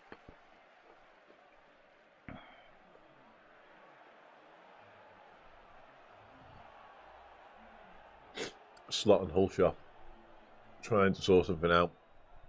The Premier League live table, as it stands, does not make a pretty reading. Nah, bro. At all. I feel there is a part of me that does feel sorry for Slot, but there's also a part of me that realises, bro, it's one of them, isn't it? This is happening on your watch. You can't just continue. That's a ball into the box. Poor touch though, but he still recycles it. Poor ball into the box. Yeah, Salah's going to have a second bite of the cherry. Dinked into McAllister, who sets it back. Gone again. Keep it moving to Gakpo. Left corner of the box. Tries to shift into space, just but there isn't any. Overcooking it. There's no space at all. And we just overcooked that. It's going to come into the box this time. Murillo, obviously, up and away for Forest. Yeah, in terms of, feeling sorry for anyone or excuses like Slot, to be fair to him, said it well yesterday. Like, it's on them to get it right, and they're not using anything as an excuse. Like, fundamentally, this is a football team built to compete at the top end of everything, and right now it's doing the opposite of that. Can't go on like this, mate. I'm telling you right now, can't go on like this. I'm so tempted to do the Mick McCarthy. It can, but I won't. Anyway, you got the joke. Watching the goal again now. Yeah, I've said it all. Yeah, that someone else in there. If that happened on Tuesday night when we were playing five-a-side, right? Someone's getting, aren't they? Literally though. Because that is just too. If somebody arrives in the box like that, just too easy. That's far too easy. Somebody's got to be. Oh. Anyway, we're playing McAllister. I mean, they're all over. Not in terms of attack, but in terms of what we're trying to do. Every lane, every option, they're shutting off all over the place. Canate's come across the left-hand side to try and deal with this, and he's given away a throw in.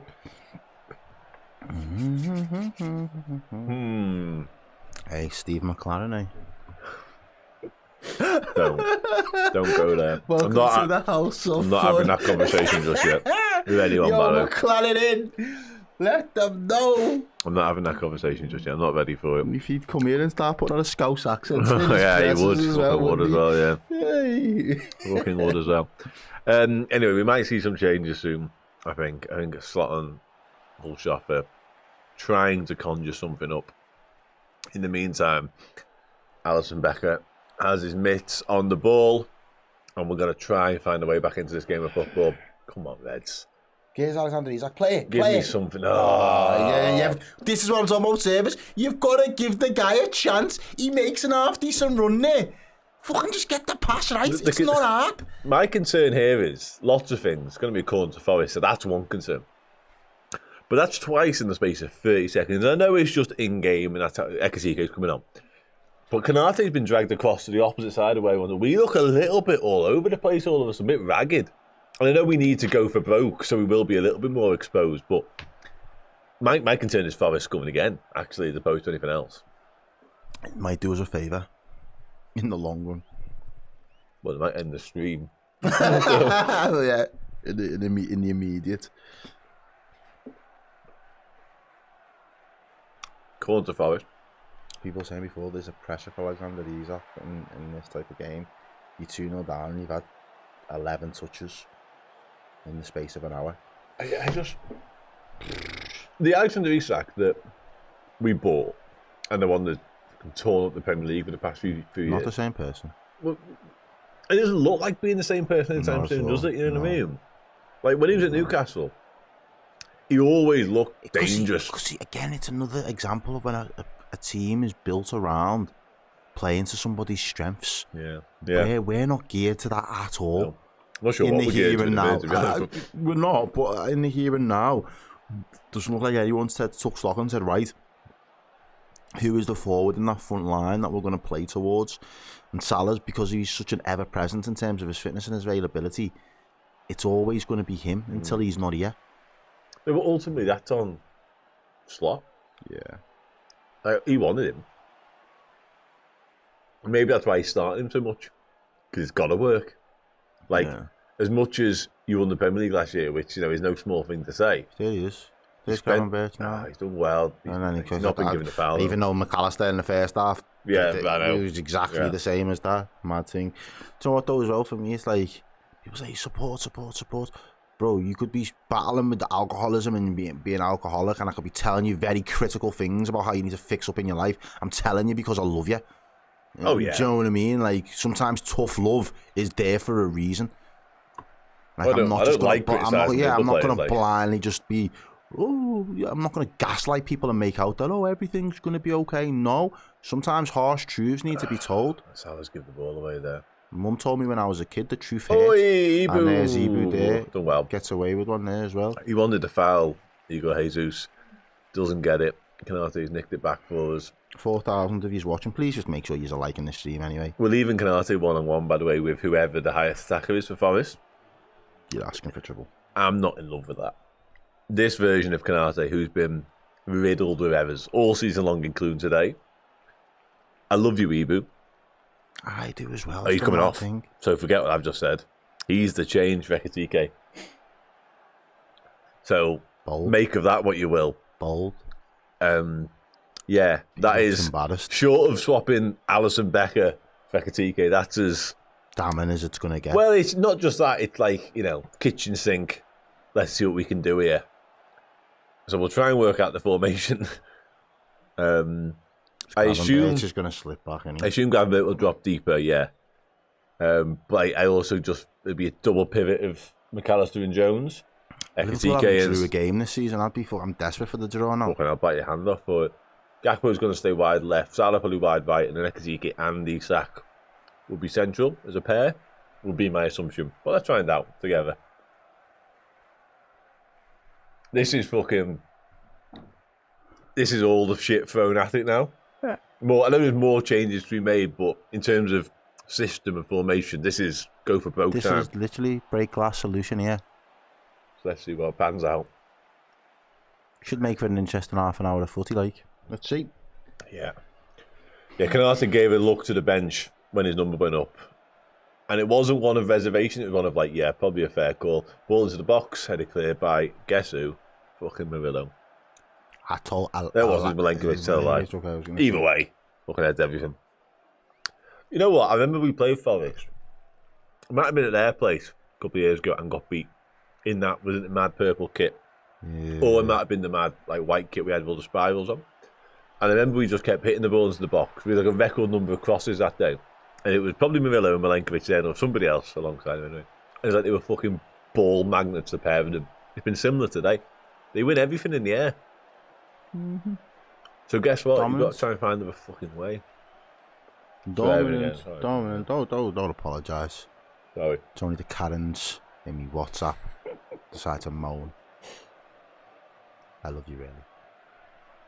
Same. But, yeah. That juice laugh.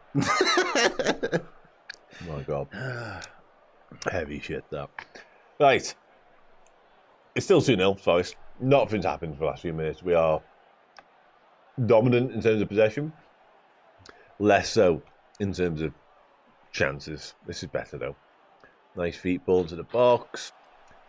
Cleared again. Forest first to it. It's just the fundamentals, mate. They've just nailed on the fundamentals. They've just they have. They've just done the basics, right? Yeah. Defended it's not sexy. It's not. No. It's not expansive. No. It's not kind of swashbuckling, if you wanted to say that. It's just the basic principles of football. Salah's going to try and make something happen. He's done well, found half a yard. Here comes the ball to the box, though. Now we've got 2 9s on. Do you think we try and look for either of them? I'd like to think so. Do you think we try to look for either of them? I think there's no space in behind, is there? No, none at all. Absolutely none. So you're not exploiting that. Balls into the box and coming to nothing. Hopefully not this one, though. Went to the box light, it's going to deliver another corner. Elliot Anderson gave it away, charged down, and Mo Salah cross behind for a corner. Let's see if anything can come of this one. No, headed clear. Recycled. Oh, deal with that. I mean, I'm sorry. Right. Sabozlai's done really well to keep that in. Because that was pinged at him, head high, at about 45 mile an hour. It's high. Tune, by the way. It is a proper rhythm. Forest on the counter. Should run out of room. Give away the throw. Milos Kirkes.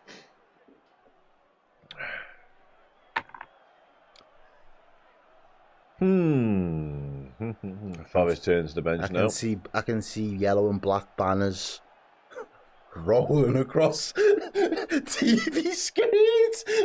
Really, yeah. I swear I can see it. I can see it. Breaking news. If I'm grabbing your thigh at about R5. Yeah, trust me, bro. Really? Yeah. Wow. I could, bro. You can just see it, though. The players just... He's not responded. How'd you come out if you just had a rollicking at half time and he's proper give it to you down the banks and he's trying to, get you up for it? Yeah. And then... Oh, don't like that. And then you Say turn around. Here we Go on go. then. Salah. Oh, guess a who? body. Fucking that was Murillo this Yeah. time. And he's proper trying to get you up for it and get you in the mood to do something. And then we do that. And then yeah. you do that after. They're not done. Oh. They're despondent. They're despondent at that point. Sorry. EK just tried to lay it off into Salah's path and just about 10 yards behind him. Out for a throw in. Do you know what? That Murillo moment there when he got back in, he must have ran 20 yards, absolutely busted gut to make sure he got back and blocked the Salah shot. That, in comparison to what we did at the other end, and they made it 2-0. Chalk and cheese. That's what I'm saying. They're in a situation they know they need to respond to, and the margins are going to be so thin at that bottom end of the table. Yeah. They need to respond, and they are.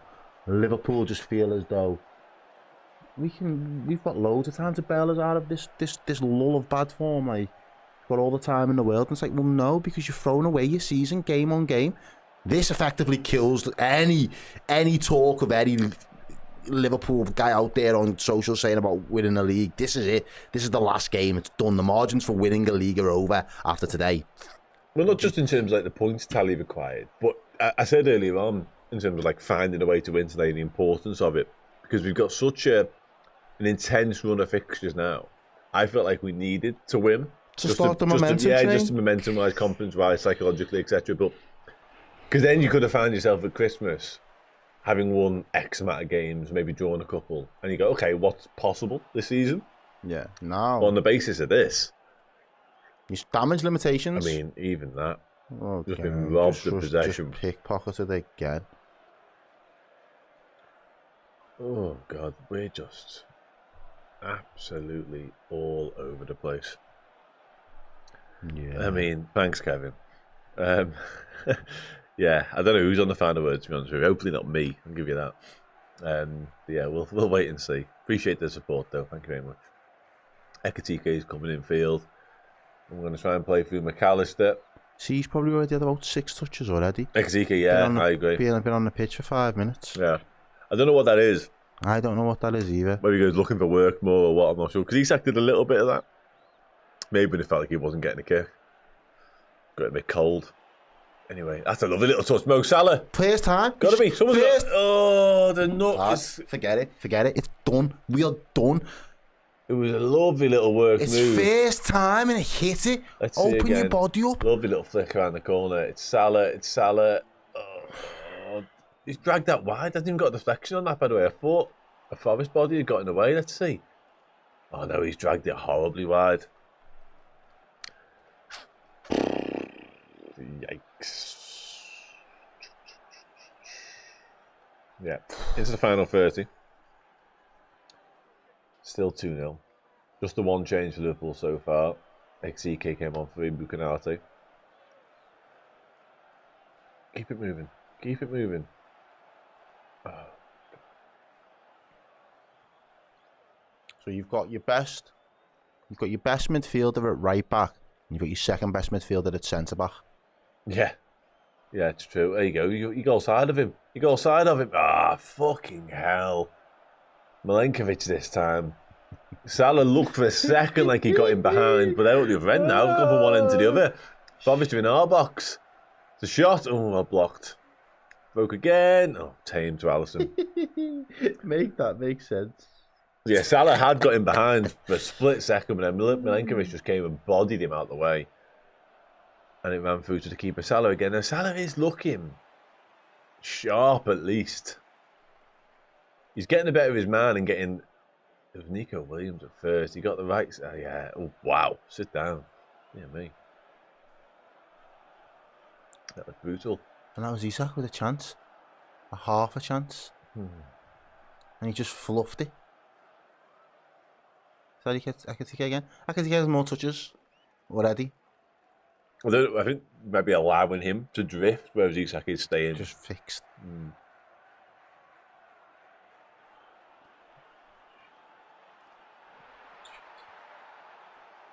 Yeah, these players are... It'd be interesting... These players are stuck, man. It's sad. It is sad.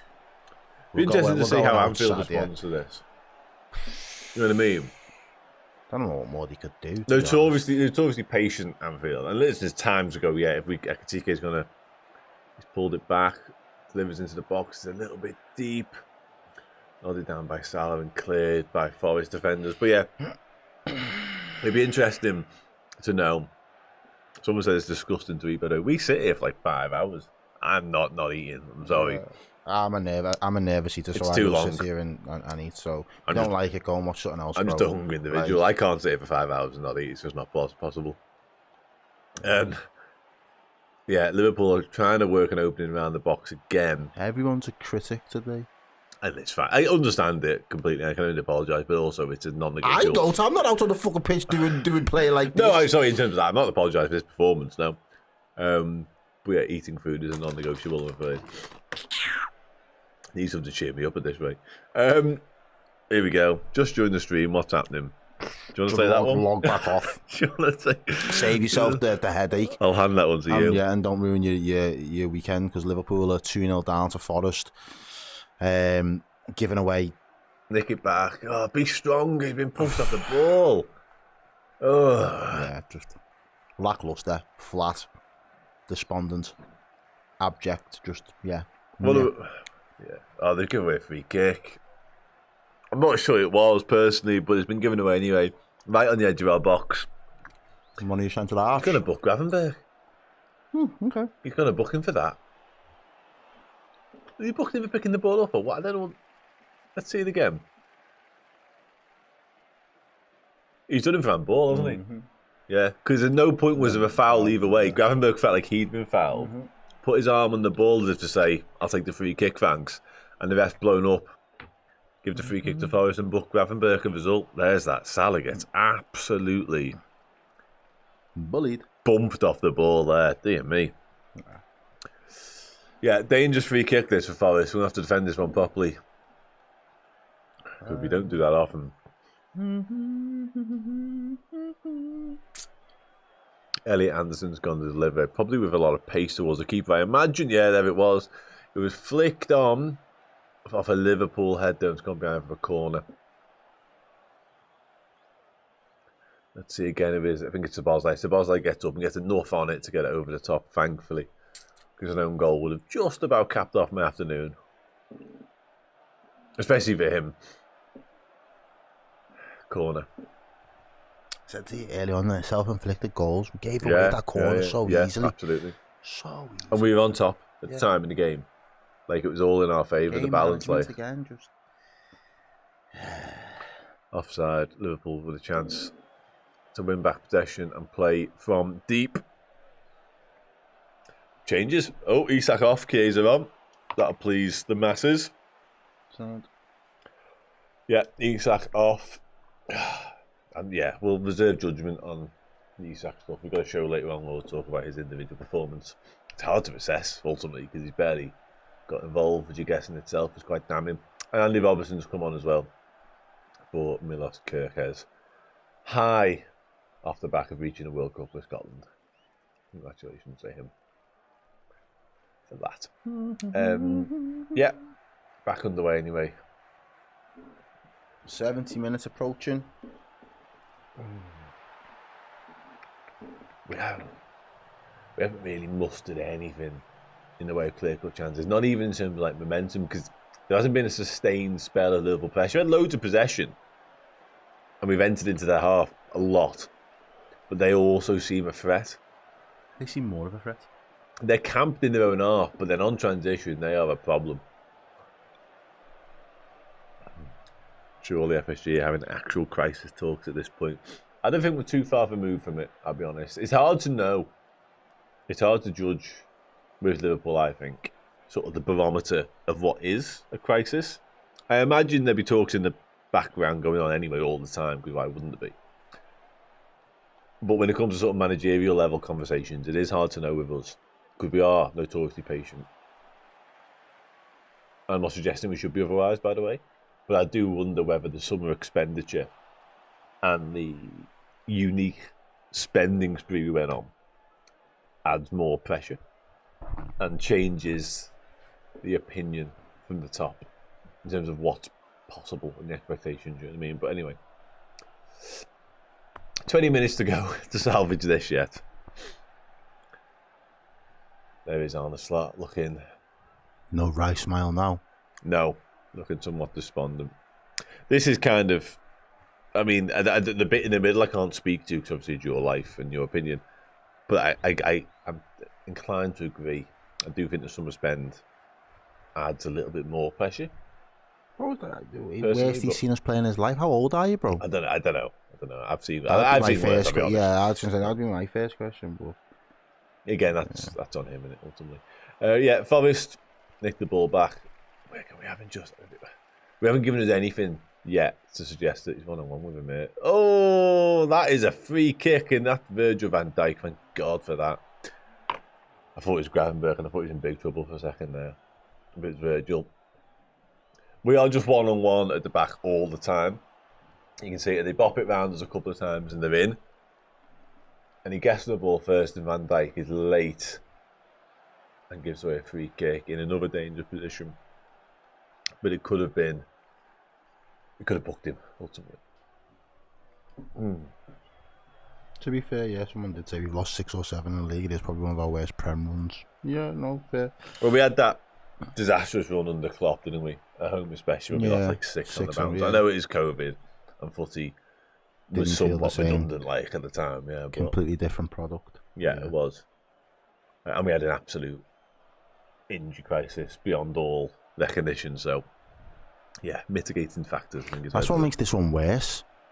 But somebody here, there is no. There's no mitigating circumstances. Yeah, you're right. Somebody here says, wouldn't be surprised if Slot has gone by Xmas, Lou, with the super chat. Yeah, potentially. Well, at this moment in time, do you go and give him another 100 mil, 150 mil in January? What are you doing to me return on investment in the summer? Go on, send it where it needs to go then, Robbo, lad. Go ahead, lad. Go on. Hugo. Got the right side of him anyway.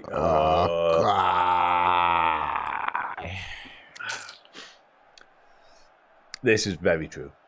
Absolutely very true. Yeah.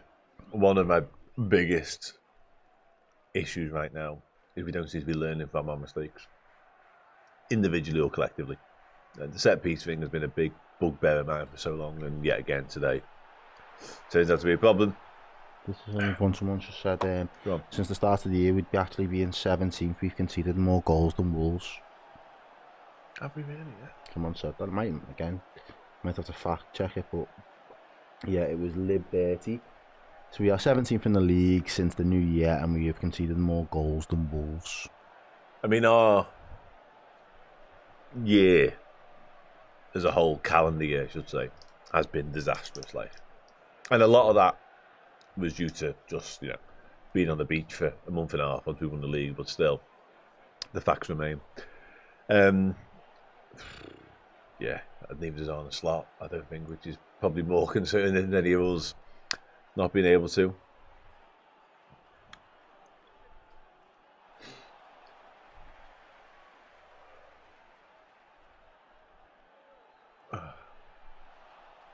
They're just battling, we want it more, they're just more game. 73 minutes played, and I think we could play this game till the R4 tomorrow.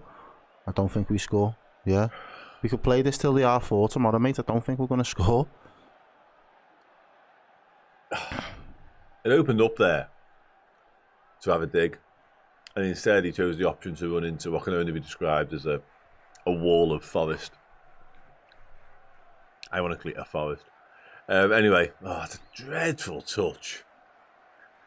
Gives the ball away so cheaply, and Van Dijk's got some defending to do, and he just plays it out. He's shaking his head. He's looked back. I think it's at Szoboszlai who gave the ball away initially.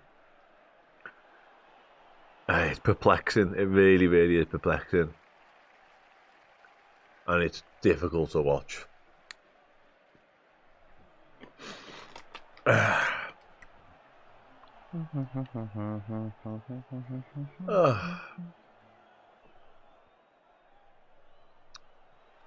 Record since March is terrifying. Yeah, again, I do think there were sort of reasons, or you could at least make a case for circumstances that might have suggested why. You can't anymore, really, I don't think. And Arne Slot was keen not to last year. Forrester won another corner, played off Andy Robertson. I don't want to see no Areola or Glasner shouts, please. You don't? No, fuck that. Can't be arsed with either of them. Yeah. I'm not... Can't be arsed with either of them as our manager, like. I'm not going to entertain new managers conversations just yet. No, I don't think it's the time or the place, but... Can't be arsed with that shit. Okay. This has been a mess. I will say that. A mess. Even the second half since the goal, where we've thrown things at it and we've been desperate to make something happen and to try and fight away, get a foothold in the game at least, it's been a mess. You know, the start of that 2022-2023 season, where we was awful. Yeah. We started the season awful. Season before, we'd almost went to the last day in every single competition. Yeah. The players probably had a feeling of, we are mustard. We are brilliant. Every time you step on the pitch, it goes our way. And right, City are the juggernaut that City are, but we know we are champions internally. Turned up 2022-2023, and we turned up arrogant and cocky as if, Believed doing hype a little bit, like. We believed in our own source a bit too much, and then we very quickly got our noses bloodied. I think the same can be said for Arne Slot. Really? I think he thought, wow, that was fucking easy. Took Jurgen Klopp such a long time to win the Premier League. I've just come in season one, everyone's blowing smoke up my arse, telling me how brilliant I am. My tactics are the missing piece of the genius. And all of a sudden now he's so hell-bent on these tactics that he's not flexible to change to know things are going a little bit more physical. They're a little bit more old school, rudimentary. Let me just try and unwind some tactics and stop trying to be too clever. Yeah. And think that I can just keep doing things my way and eventually we will turn a corner. Yeah. No, that's the vibes I'm getting, bro. I'm being so it's hard to argue serious again. when I say this. They are the vibes he is giving me right now. He believes in his own source too much. And right now, on the basis of this season, there's not the evidence to stand up to that. It's hard to argue with it when we are witnessing the same thing happen time and time again. And in a very similar way as well, in terms of like, what we're trying to do doesn't really deviate from the theme. Almost like we're too proud to do it football any other way. Yeah, that's how it feels anyway. And again, there's now been numerous stages of the season whereby you've got lines in the sand to go and fix it, international breaks included, and moments and games. But instead, we keep producing the same level of performance. So Oxlade tries his luck from best part of 35, 30 odd yards, straight to keeper. Well hit, but straight to keeper. I think we're reaching desperation stakes here. Gravenberg's give away another foul. All I know is that board there. There's no point in putting in boss and decent and all. Forgot about that. It's just a bag of you messing. It's just going to be spoiler alert. It's going to be a bag of you messing. So stick round at your own.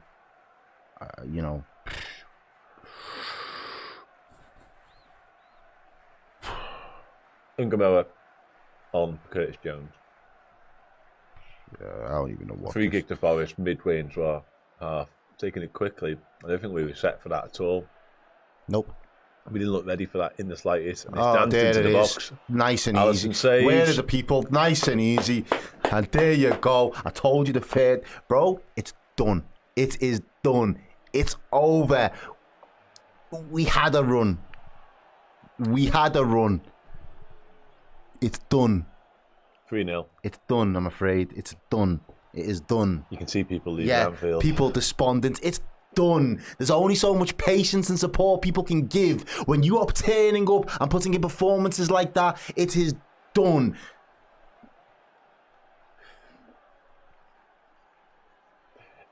This has reached embarrassing levels. Bro, it reached embarrassing when he scored the first goal. This is unacceptable. We weren't even ready. We weren't set. Again, sleeping on the job. And that, even another set piece. Bro, it's another set piece where Liverpool aren't ready and on job to do... Bro, But again, the initial bit... In fact, all of it's a fucking clusterfuck of football, to be honest. But every single part of that goal is so easy. And it's so piss poor from our perspective. Other than Alisson's initial save, every part of it is fundamentally broken. There's no one near him when it comes to the actual finish. The freedom in the box just to pick a spot and score. My mum always used to say to me, Dad, yeah, if you've got nothing nice to say, don't say nothing nice. Yeah, don't it's say probably nothing fair. at all. Bro, Probably a fair assessment Bro. at this point. you've got nothing nice to say to football. You can't embarrass yourself at the same time. Not going to fucking England to do that shit, bro. Fucking making me rage quit because they're fucking shite.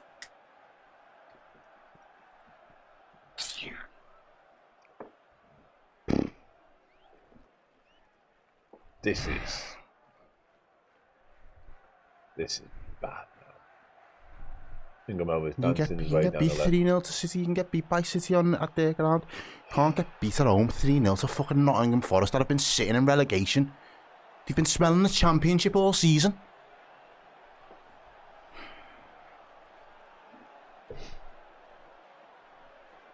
I don't know where we go from here. Like, I don't know what there is left to Lad, say. yellow banners on TV screens. I'm telling you, can't carry on like this. Before you know it, the whole season unravels. It can. No, you've.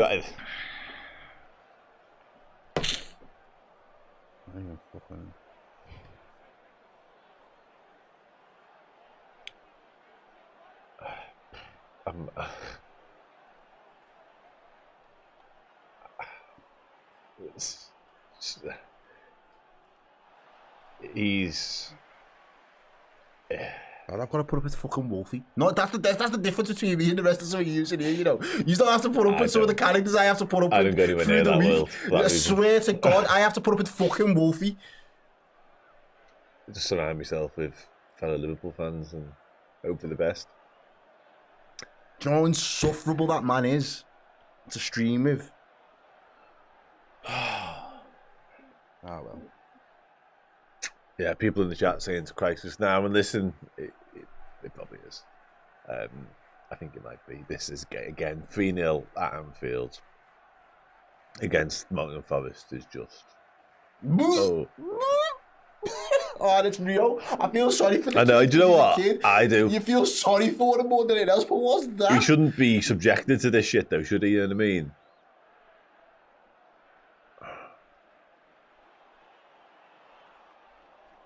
Chiesa tried his luck, gone over. Forest fans are fucking loving this as well. Understandably so. Dawn as well, Dawn. Oh, mate. Oh, these Forest fans. Yeah, a few super chats to get through. Thank you very much for all the support along the way. Liverpool fans should be booing this. I'd boo this. Well, again, I said it earlier on, I do wonder how Anfield will react at the full-time whistle to me. I'm not legislating for anything or suggesting anything necessarily. I'm just literally interested because we're looking at the crowd now as I speak, and they are despondent. They are, yeah, they're absolutely done with what they're watching. Let's put it like that. Anyway, these attackers in the box utterly alone. Do you know what? Yeah, I've said this a couple of times already. It's baffling to me. Baffling how they've got so much time and space. Feels like every time we go anywhere near their 18-yard box, there's just bodies everywhere defending for their lives. We've been the opposite of that on numerous occasions. I go back to that second game of the season, Newcastle, and saying again, another block, Milenkovic again, turning around and saying we'd used 2 get out of 3 jail cards in 2 games. And that was my big first warning and rallying cry that, like, actually, something doesn't feel right at the moment because but you live off it. You live off it, and you think, you know, at Christmas you get those to get out of 3 jail cards, and all of a sudden it looks like, oh, you can go on and do something good. Yeah, that's you know, what it felt. build, do you know what I mean? But well, the beginning narrative of the was, season, imagine we start playing well. Yeah, that was the feeling, wasn't it? But it's not material like that obviously. Yeah. And the worst part about it, I mean, there's a lot of fucking shit parts of this, but one of the worst parts about this is, I don't want to insult anyone's wounds right now, but I would say we're lucky it's not 4, because I think they've had a perfectly good goal disallowed. Yeah. I think they've had the ball. We might need that level of embarrassment. Again, I told you the City one, there's no excuse for the performance, but you can get beat by City at their ground on their day. Yeah.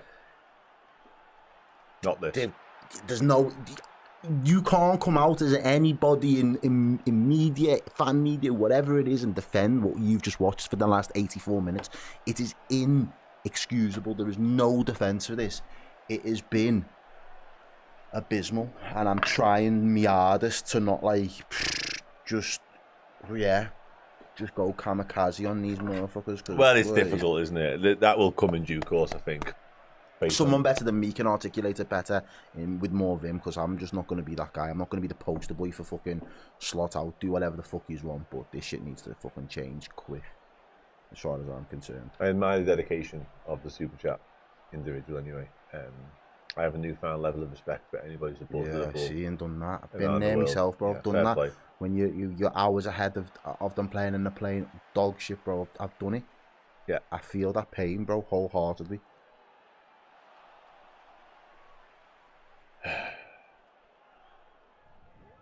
And I'm still of the opinion, even if we do get a new manager, I don't think it fixes this, what's going on with us at the minute anyway. We're damned if we do, we're damned if we don't, but how long can you continue going down this path?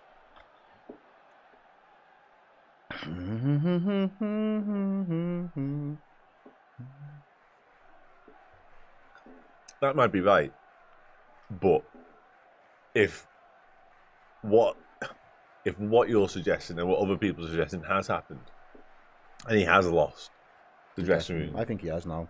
Then there is no other alternative, is there? No, there isn't. At that point, there isn't. But that was I was like that 50-50 as he has, and he got a bit of a tune out than Villa, got a tune out than Real Madrid. Yeah, no, true. The City game, again, as much as I don't like it, I can it can write happen, it off. and I can write it off in its own, so I don't want to. You go in 1-0 down after performing better than the team, probably by following the instructions and what the manager's been telling you to do, but you can't get your noses in front. Then they punish you with all the frailties that the players have probably been feeding back to the staff. We need to change this, we need to change that. They're not doing things, they're not responding enough, quick enough with better tactics and better implementation. And then all of a sudden, you've had a rallying cry from your manager at half time to be like, look, this is where the season should start for us now, we need to kick on. And then in the space of a minute, you go and show your true colours, you show your arses to them. Yeah, to me, a little bit suspect, that, I'll be honest. A little bit suspect. You'd have to put up a really strong case as to why they're playing for Anfield at the moment. Because I'm struggling to believe it.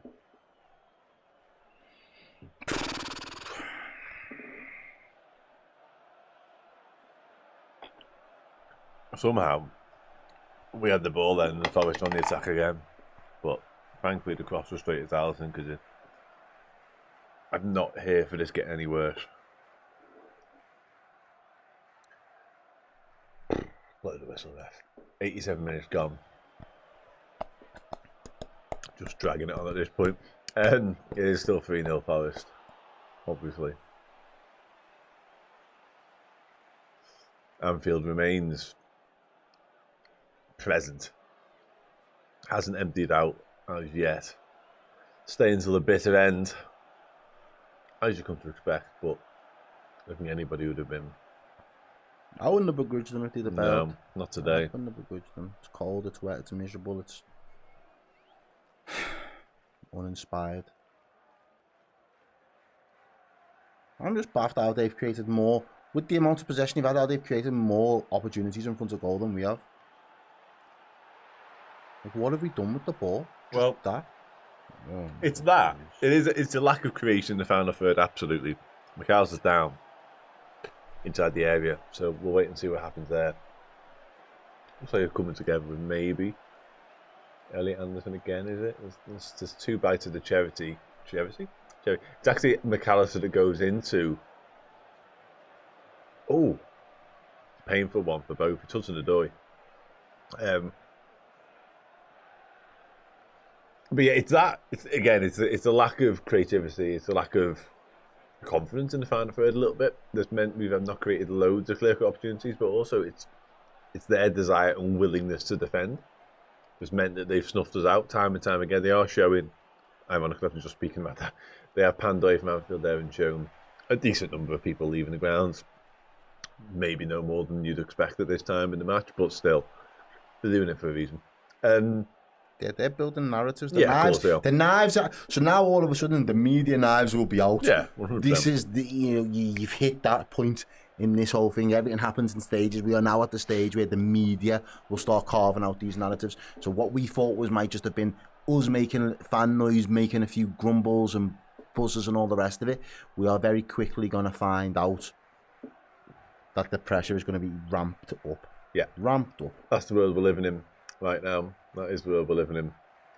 Also live in a world whereby someone's forced our telly, so... I mean... Get me out of Saint-Tropez. This is the best bit of the game we've seen. No, we've got to have to. Yeah. We're going to have to try and watch the end of the match. It's too long to go. I mean, they could make it 4-0 if we don't, so... but no, I think you're right. I do think serious conversation, because I've said for a few weeks now, at what point does that conversation turn serious? I think it has to be me and you doing this, because this is not fair. We don't deserve this, Dan. No, nobody does. Yeah, we're trying. The internet connection in Saint-Tropez has just dropped out. Yeah. So we're going to try and resolve that. Do let us know in the chat if anything dramatic happens, i.e. the manager gets sacked on the spot. But we'll wait and see. I think we're back in some description. Yeah. I just quickly run through. I think a club the size of Liverpool right now, critically, if I put me like, you're looking at a business perspective on it, and it's not just being emotional as a football fan. There's got to be a business case to have a conversation. Now. It'd be negligent almost at this point to neglect the conversation. 100%.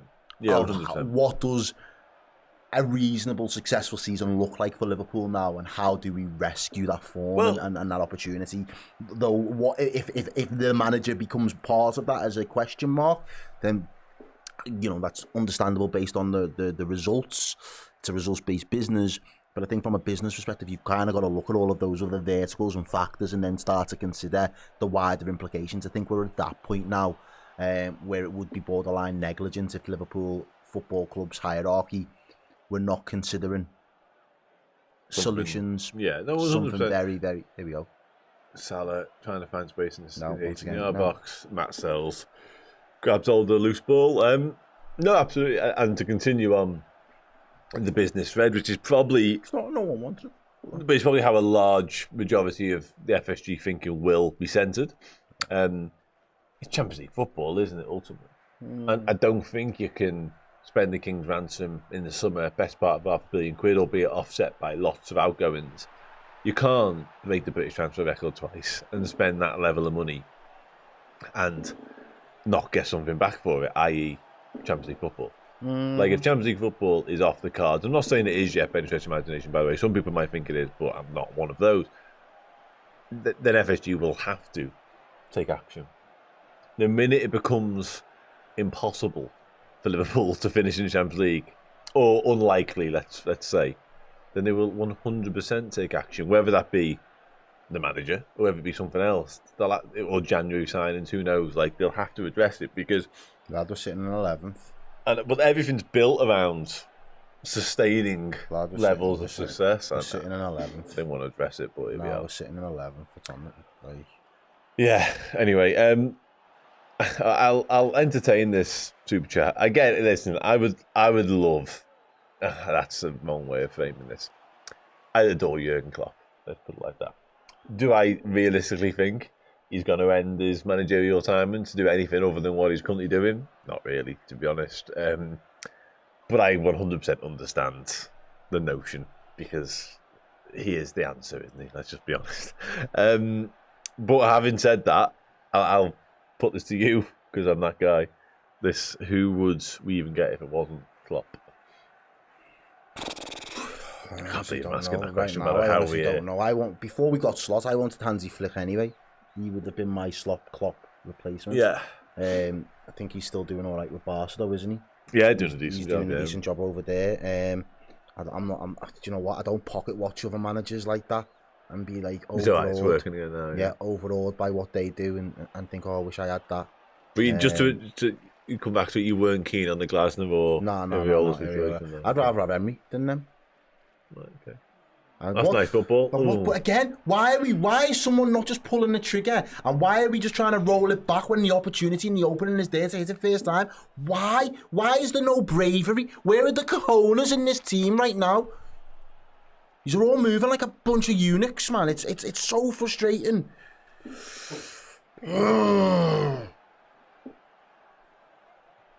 It's working, Joe. Nagelsmann, but Nagelsmann's not a winner though, is he? He's just... I like you, Nagelsmann.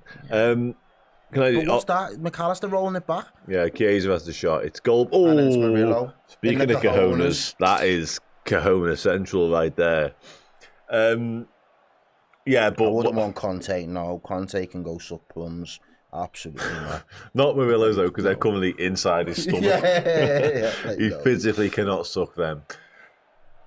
Anyway, that is full time. Wow. That is that. That is Liverpool 0, Nottingham Forest 3. I don't really know where to start trying to I need to unpack go into hiding. what we've just watched there. We'll spend a few minutes trying to dissect it. I honestly, listen, let's do the match first before we do anything else. That's the worst so far, I think. Yeah. At home. Against relegation threatened. Yeah. Nottingham Forest. Yeah. That's abysmal. Mm-hmm. That is absolute to perform. Not even an apt word, given how bad it was. To produce that level is just unforgivable. It's so poor. Mate, if the 1-0 from last season lived rent-free in his head, that's going to send him into the asylum. Because from start to finish, the way that Liverpool approached that game and the way that we set up, and we can have a look and we can talk back now about the lineup. I think the lineup was wrong, which is a call by the manager and his staff and his team. I think, again, when you don't opt for your best player to be playing in their best position, it all, again, signals that you are not prepared to play to the strengths of some of your players within your squad. It makes me question how well do you really know these players and their abilities and what they, what they feel that they're capable of being able to produce. But then there is a game plan, and you can see that there's a game plan, and there are a few individuals that within that first 40 minutes looked better. They looked more up for it. They looked more heavily involved. Again, you can also look at players that weren't overly involved. I think you mentioned 11 touches for the first half for Alexander Isak. So there were still issues, but across by and large, first half an hour, Liverpool seemed to understand the game plan, but just couldn't adapt enough to get the noses in front, which always then kind of, and again, it hasn't necessarily just been a slot issue, it's been a Jurgen Klopp issue at times. The longer you allow the door a little bit ajar for some of these teams where they feel that there's still something to be gained in the game, the more confidence that they grow in, and the stronger it becomes for them to feel like, yeah, we can turn the tide and the fate of this game in our favour. And it was still early in the game, but all of a sudden we give away again self-inflicted injuries and those self-inflicted wounds of conceding needlessly. We're not under any real pressure. We just need to keep tidy. We need to keep focused and keep our eye on the ball. We don't. We give away a very soft corner, and thereafter it's like individual mistakes, capitulation. The arse just falls out of them. And again, that's my kind of covering at large take. I don't want to go into what happened at half time and then what happens when we come out of half time, because that's where I lose my head. At that point, that is where I fully lose my head and just think something has drastically gone wrong. Because I always say, when we underperform in the first half, I always have the little bit of reassurance. We can't play that bad again in a second. We don't put two bad 45s next to each other. Normally there might be a one that's a little bit under, and then we get it right, or we fix up, or we look a little bit better.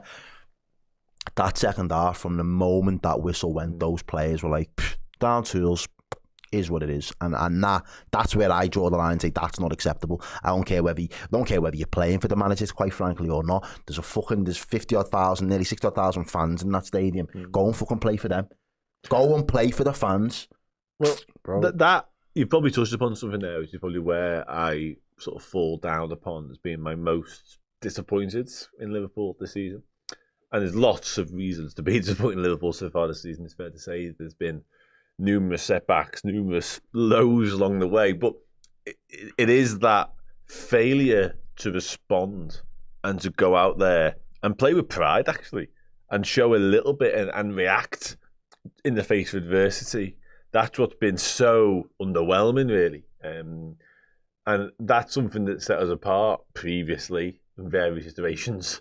and I really loved about us, but for whatever reason, it's completely evaporated. And a small example of that today is what you've just said there. It's that first half maybe a tad unfortunate to go in behind. We could be 2-0 down. They could be argued as well. But on balance of play, we've been in the game at least. So go out there and put it right. Feel that we might have got away with one, but we need to respond. And it's the absolute polar opposite. It's an absolute shit show of a second half performance. It's disgraceful at times. The 2 goals that we can see in the second half are laughable. Like, not fit. Big man, I'm streaming. You're going to have to go. Not right now. We're not doing this. We're not having Arsenal fans infiltrate my stream right now while we're doing this. Not now. These guys, I swear. Yeah, God. Just honestly, like you said it there, unacceptable. Unacceptable is the word. And honest lot, if it is indeed him tasked with the job of fixing this, it's got huge amount of pressure on him to do that, because the eyes of every single Liverpool fan in the world is now turned to him. I think I will quickly do this before we wrap up. I think a lot of Liverpool fans had already started to question, at least inwardly, the manager. They were having conversations with themselves or maybe their close circles about him. Now I think today's performance has opened up. All bets are off now. All bets are off when it comes to honest lot now. Honestly, and people may disagree with me. There might be people I work with disagree with me, but I'm going to say it. I think conversations will be getting had around the world about Arne Slot's position as Liverpool manager. Do you think it's untenable? No, I don't think it's untenable. I'll say that. But I think that conversation now is fair game, whereas I wasn't sure it was previously. That's my take on it anyway. Okay, sound. I'll take that. Yeah? I'll take that, yeah. I assume you're in a similar boat. Yeah, as I say, I think it'd be negligent. A club in the size as big as Liverpool, the expenditure that they spent over the summer, the last 2 years of Virgil van Dijk, Mohamed Salah being Liverpool legends at the club, not wanting to go outside, the quality that we brought in, all things considered, the ambitions of the season, the Champions League being on the line, the league position being, we're 11th in the table. If I looked at that board from an operational level now, just looking at business, and they were sitting there twiddling their thumbs and thinking everything was still hunky-dory and fine, that would be more worrying. I'd be wanting the board out at that point. Yeah. There's got to be a level of bravery, a level of objectivity that's not overly emotional. We're fans. Look, bro, everybody on the internet right now, I'm a fan, Dan's a fan channel, yous are fans. Whether we feel a motive to be in one way or out the other way, we just want the best for the club because we are fans first and foremost. They are the people that have to make shrewd, objective business decisions built on evidence and data that suggests one way or another that the season is salvageable as is, or there needs to be things, and they are prepared to either dip into the market. I don't think Liverpool can buy themselves out of this problem, by the way, but that could be something that they consider. And then there's the consideration of, well, if we do dip into the market, are we buying more players for a manager that is currently not getting the best out of the players that he bought in the summer? If that is then the case, is that the wisest thing to do? Are we prepared to support somebody financially with another 150, 200 million pounds in another 6 weeks' time? Is that a viable option for us? They may have to start making some really, difficult decisions, which will not please everybody, and I don't think at any point you can please everybody, but their belief will be that it will be for the betterment of Liverpool Football Club, whatever the outcome is. And there could be the outcome of, right now, we're going to continue to back him, we're going to double down and back this guy, and he tells us that he needs more players, or there are different things he wants to try. Let's go and try and implement that from January onwards. Again, whatever it is at board level now, there needs to be something sizable that we throw the kitchen sink at in order to salvage Liverpool's season. And there are only a handful of kind of options and plays that they can possibly delve into. So it's going to be a very interesting time and period. I don't think at any point this is what any Liverpool fan had on their bingo card at the start of the season, but here we are anyway. We've got to roll with the punches. We've got to hold the L, Liverpool fans. Yeah. We had a good summer. We had a good run. We was able to give it. We probably didn't. Now looking back, I said I was going to be shameless and I was going to be insufferable. I probably haven't been insufferable enough. Now I'm having to take licks. I wish I would have given it out to some people a lot more than what I did in the summer, but here we are. So yeah, we just got to hold that and just fucking, we move. It's football. There's more important things in life than footy. Do you get me? Make sure you are all safe, sound, look after you and yours. And, you know, footy is what it is. Do you know what I mean? The UFC's on tonight, I think, you know, pick up the Scousers repping in the UFC. Find other means to get your kicks, people, because right now you're just going to be getting licks as a Liverpool fan. And, yeah, stay off the internet as well. That would be my only other suggestion. Because it'll be worse out there than it is walking out the ground. Yeah. I don't even want to look at it. Yeah, I second all of the above, really. And we will move on. We'll move over to Redmen Plus. And we've got see you Monday, Habibi. I'm a Habibi. Yeah.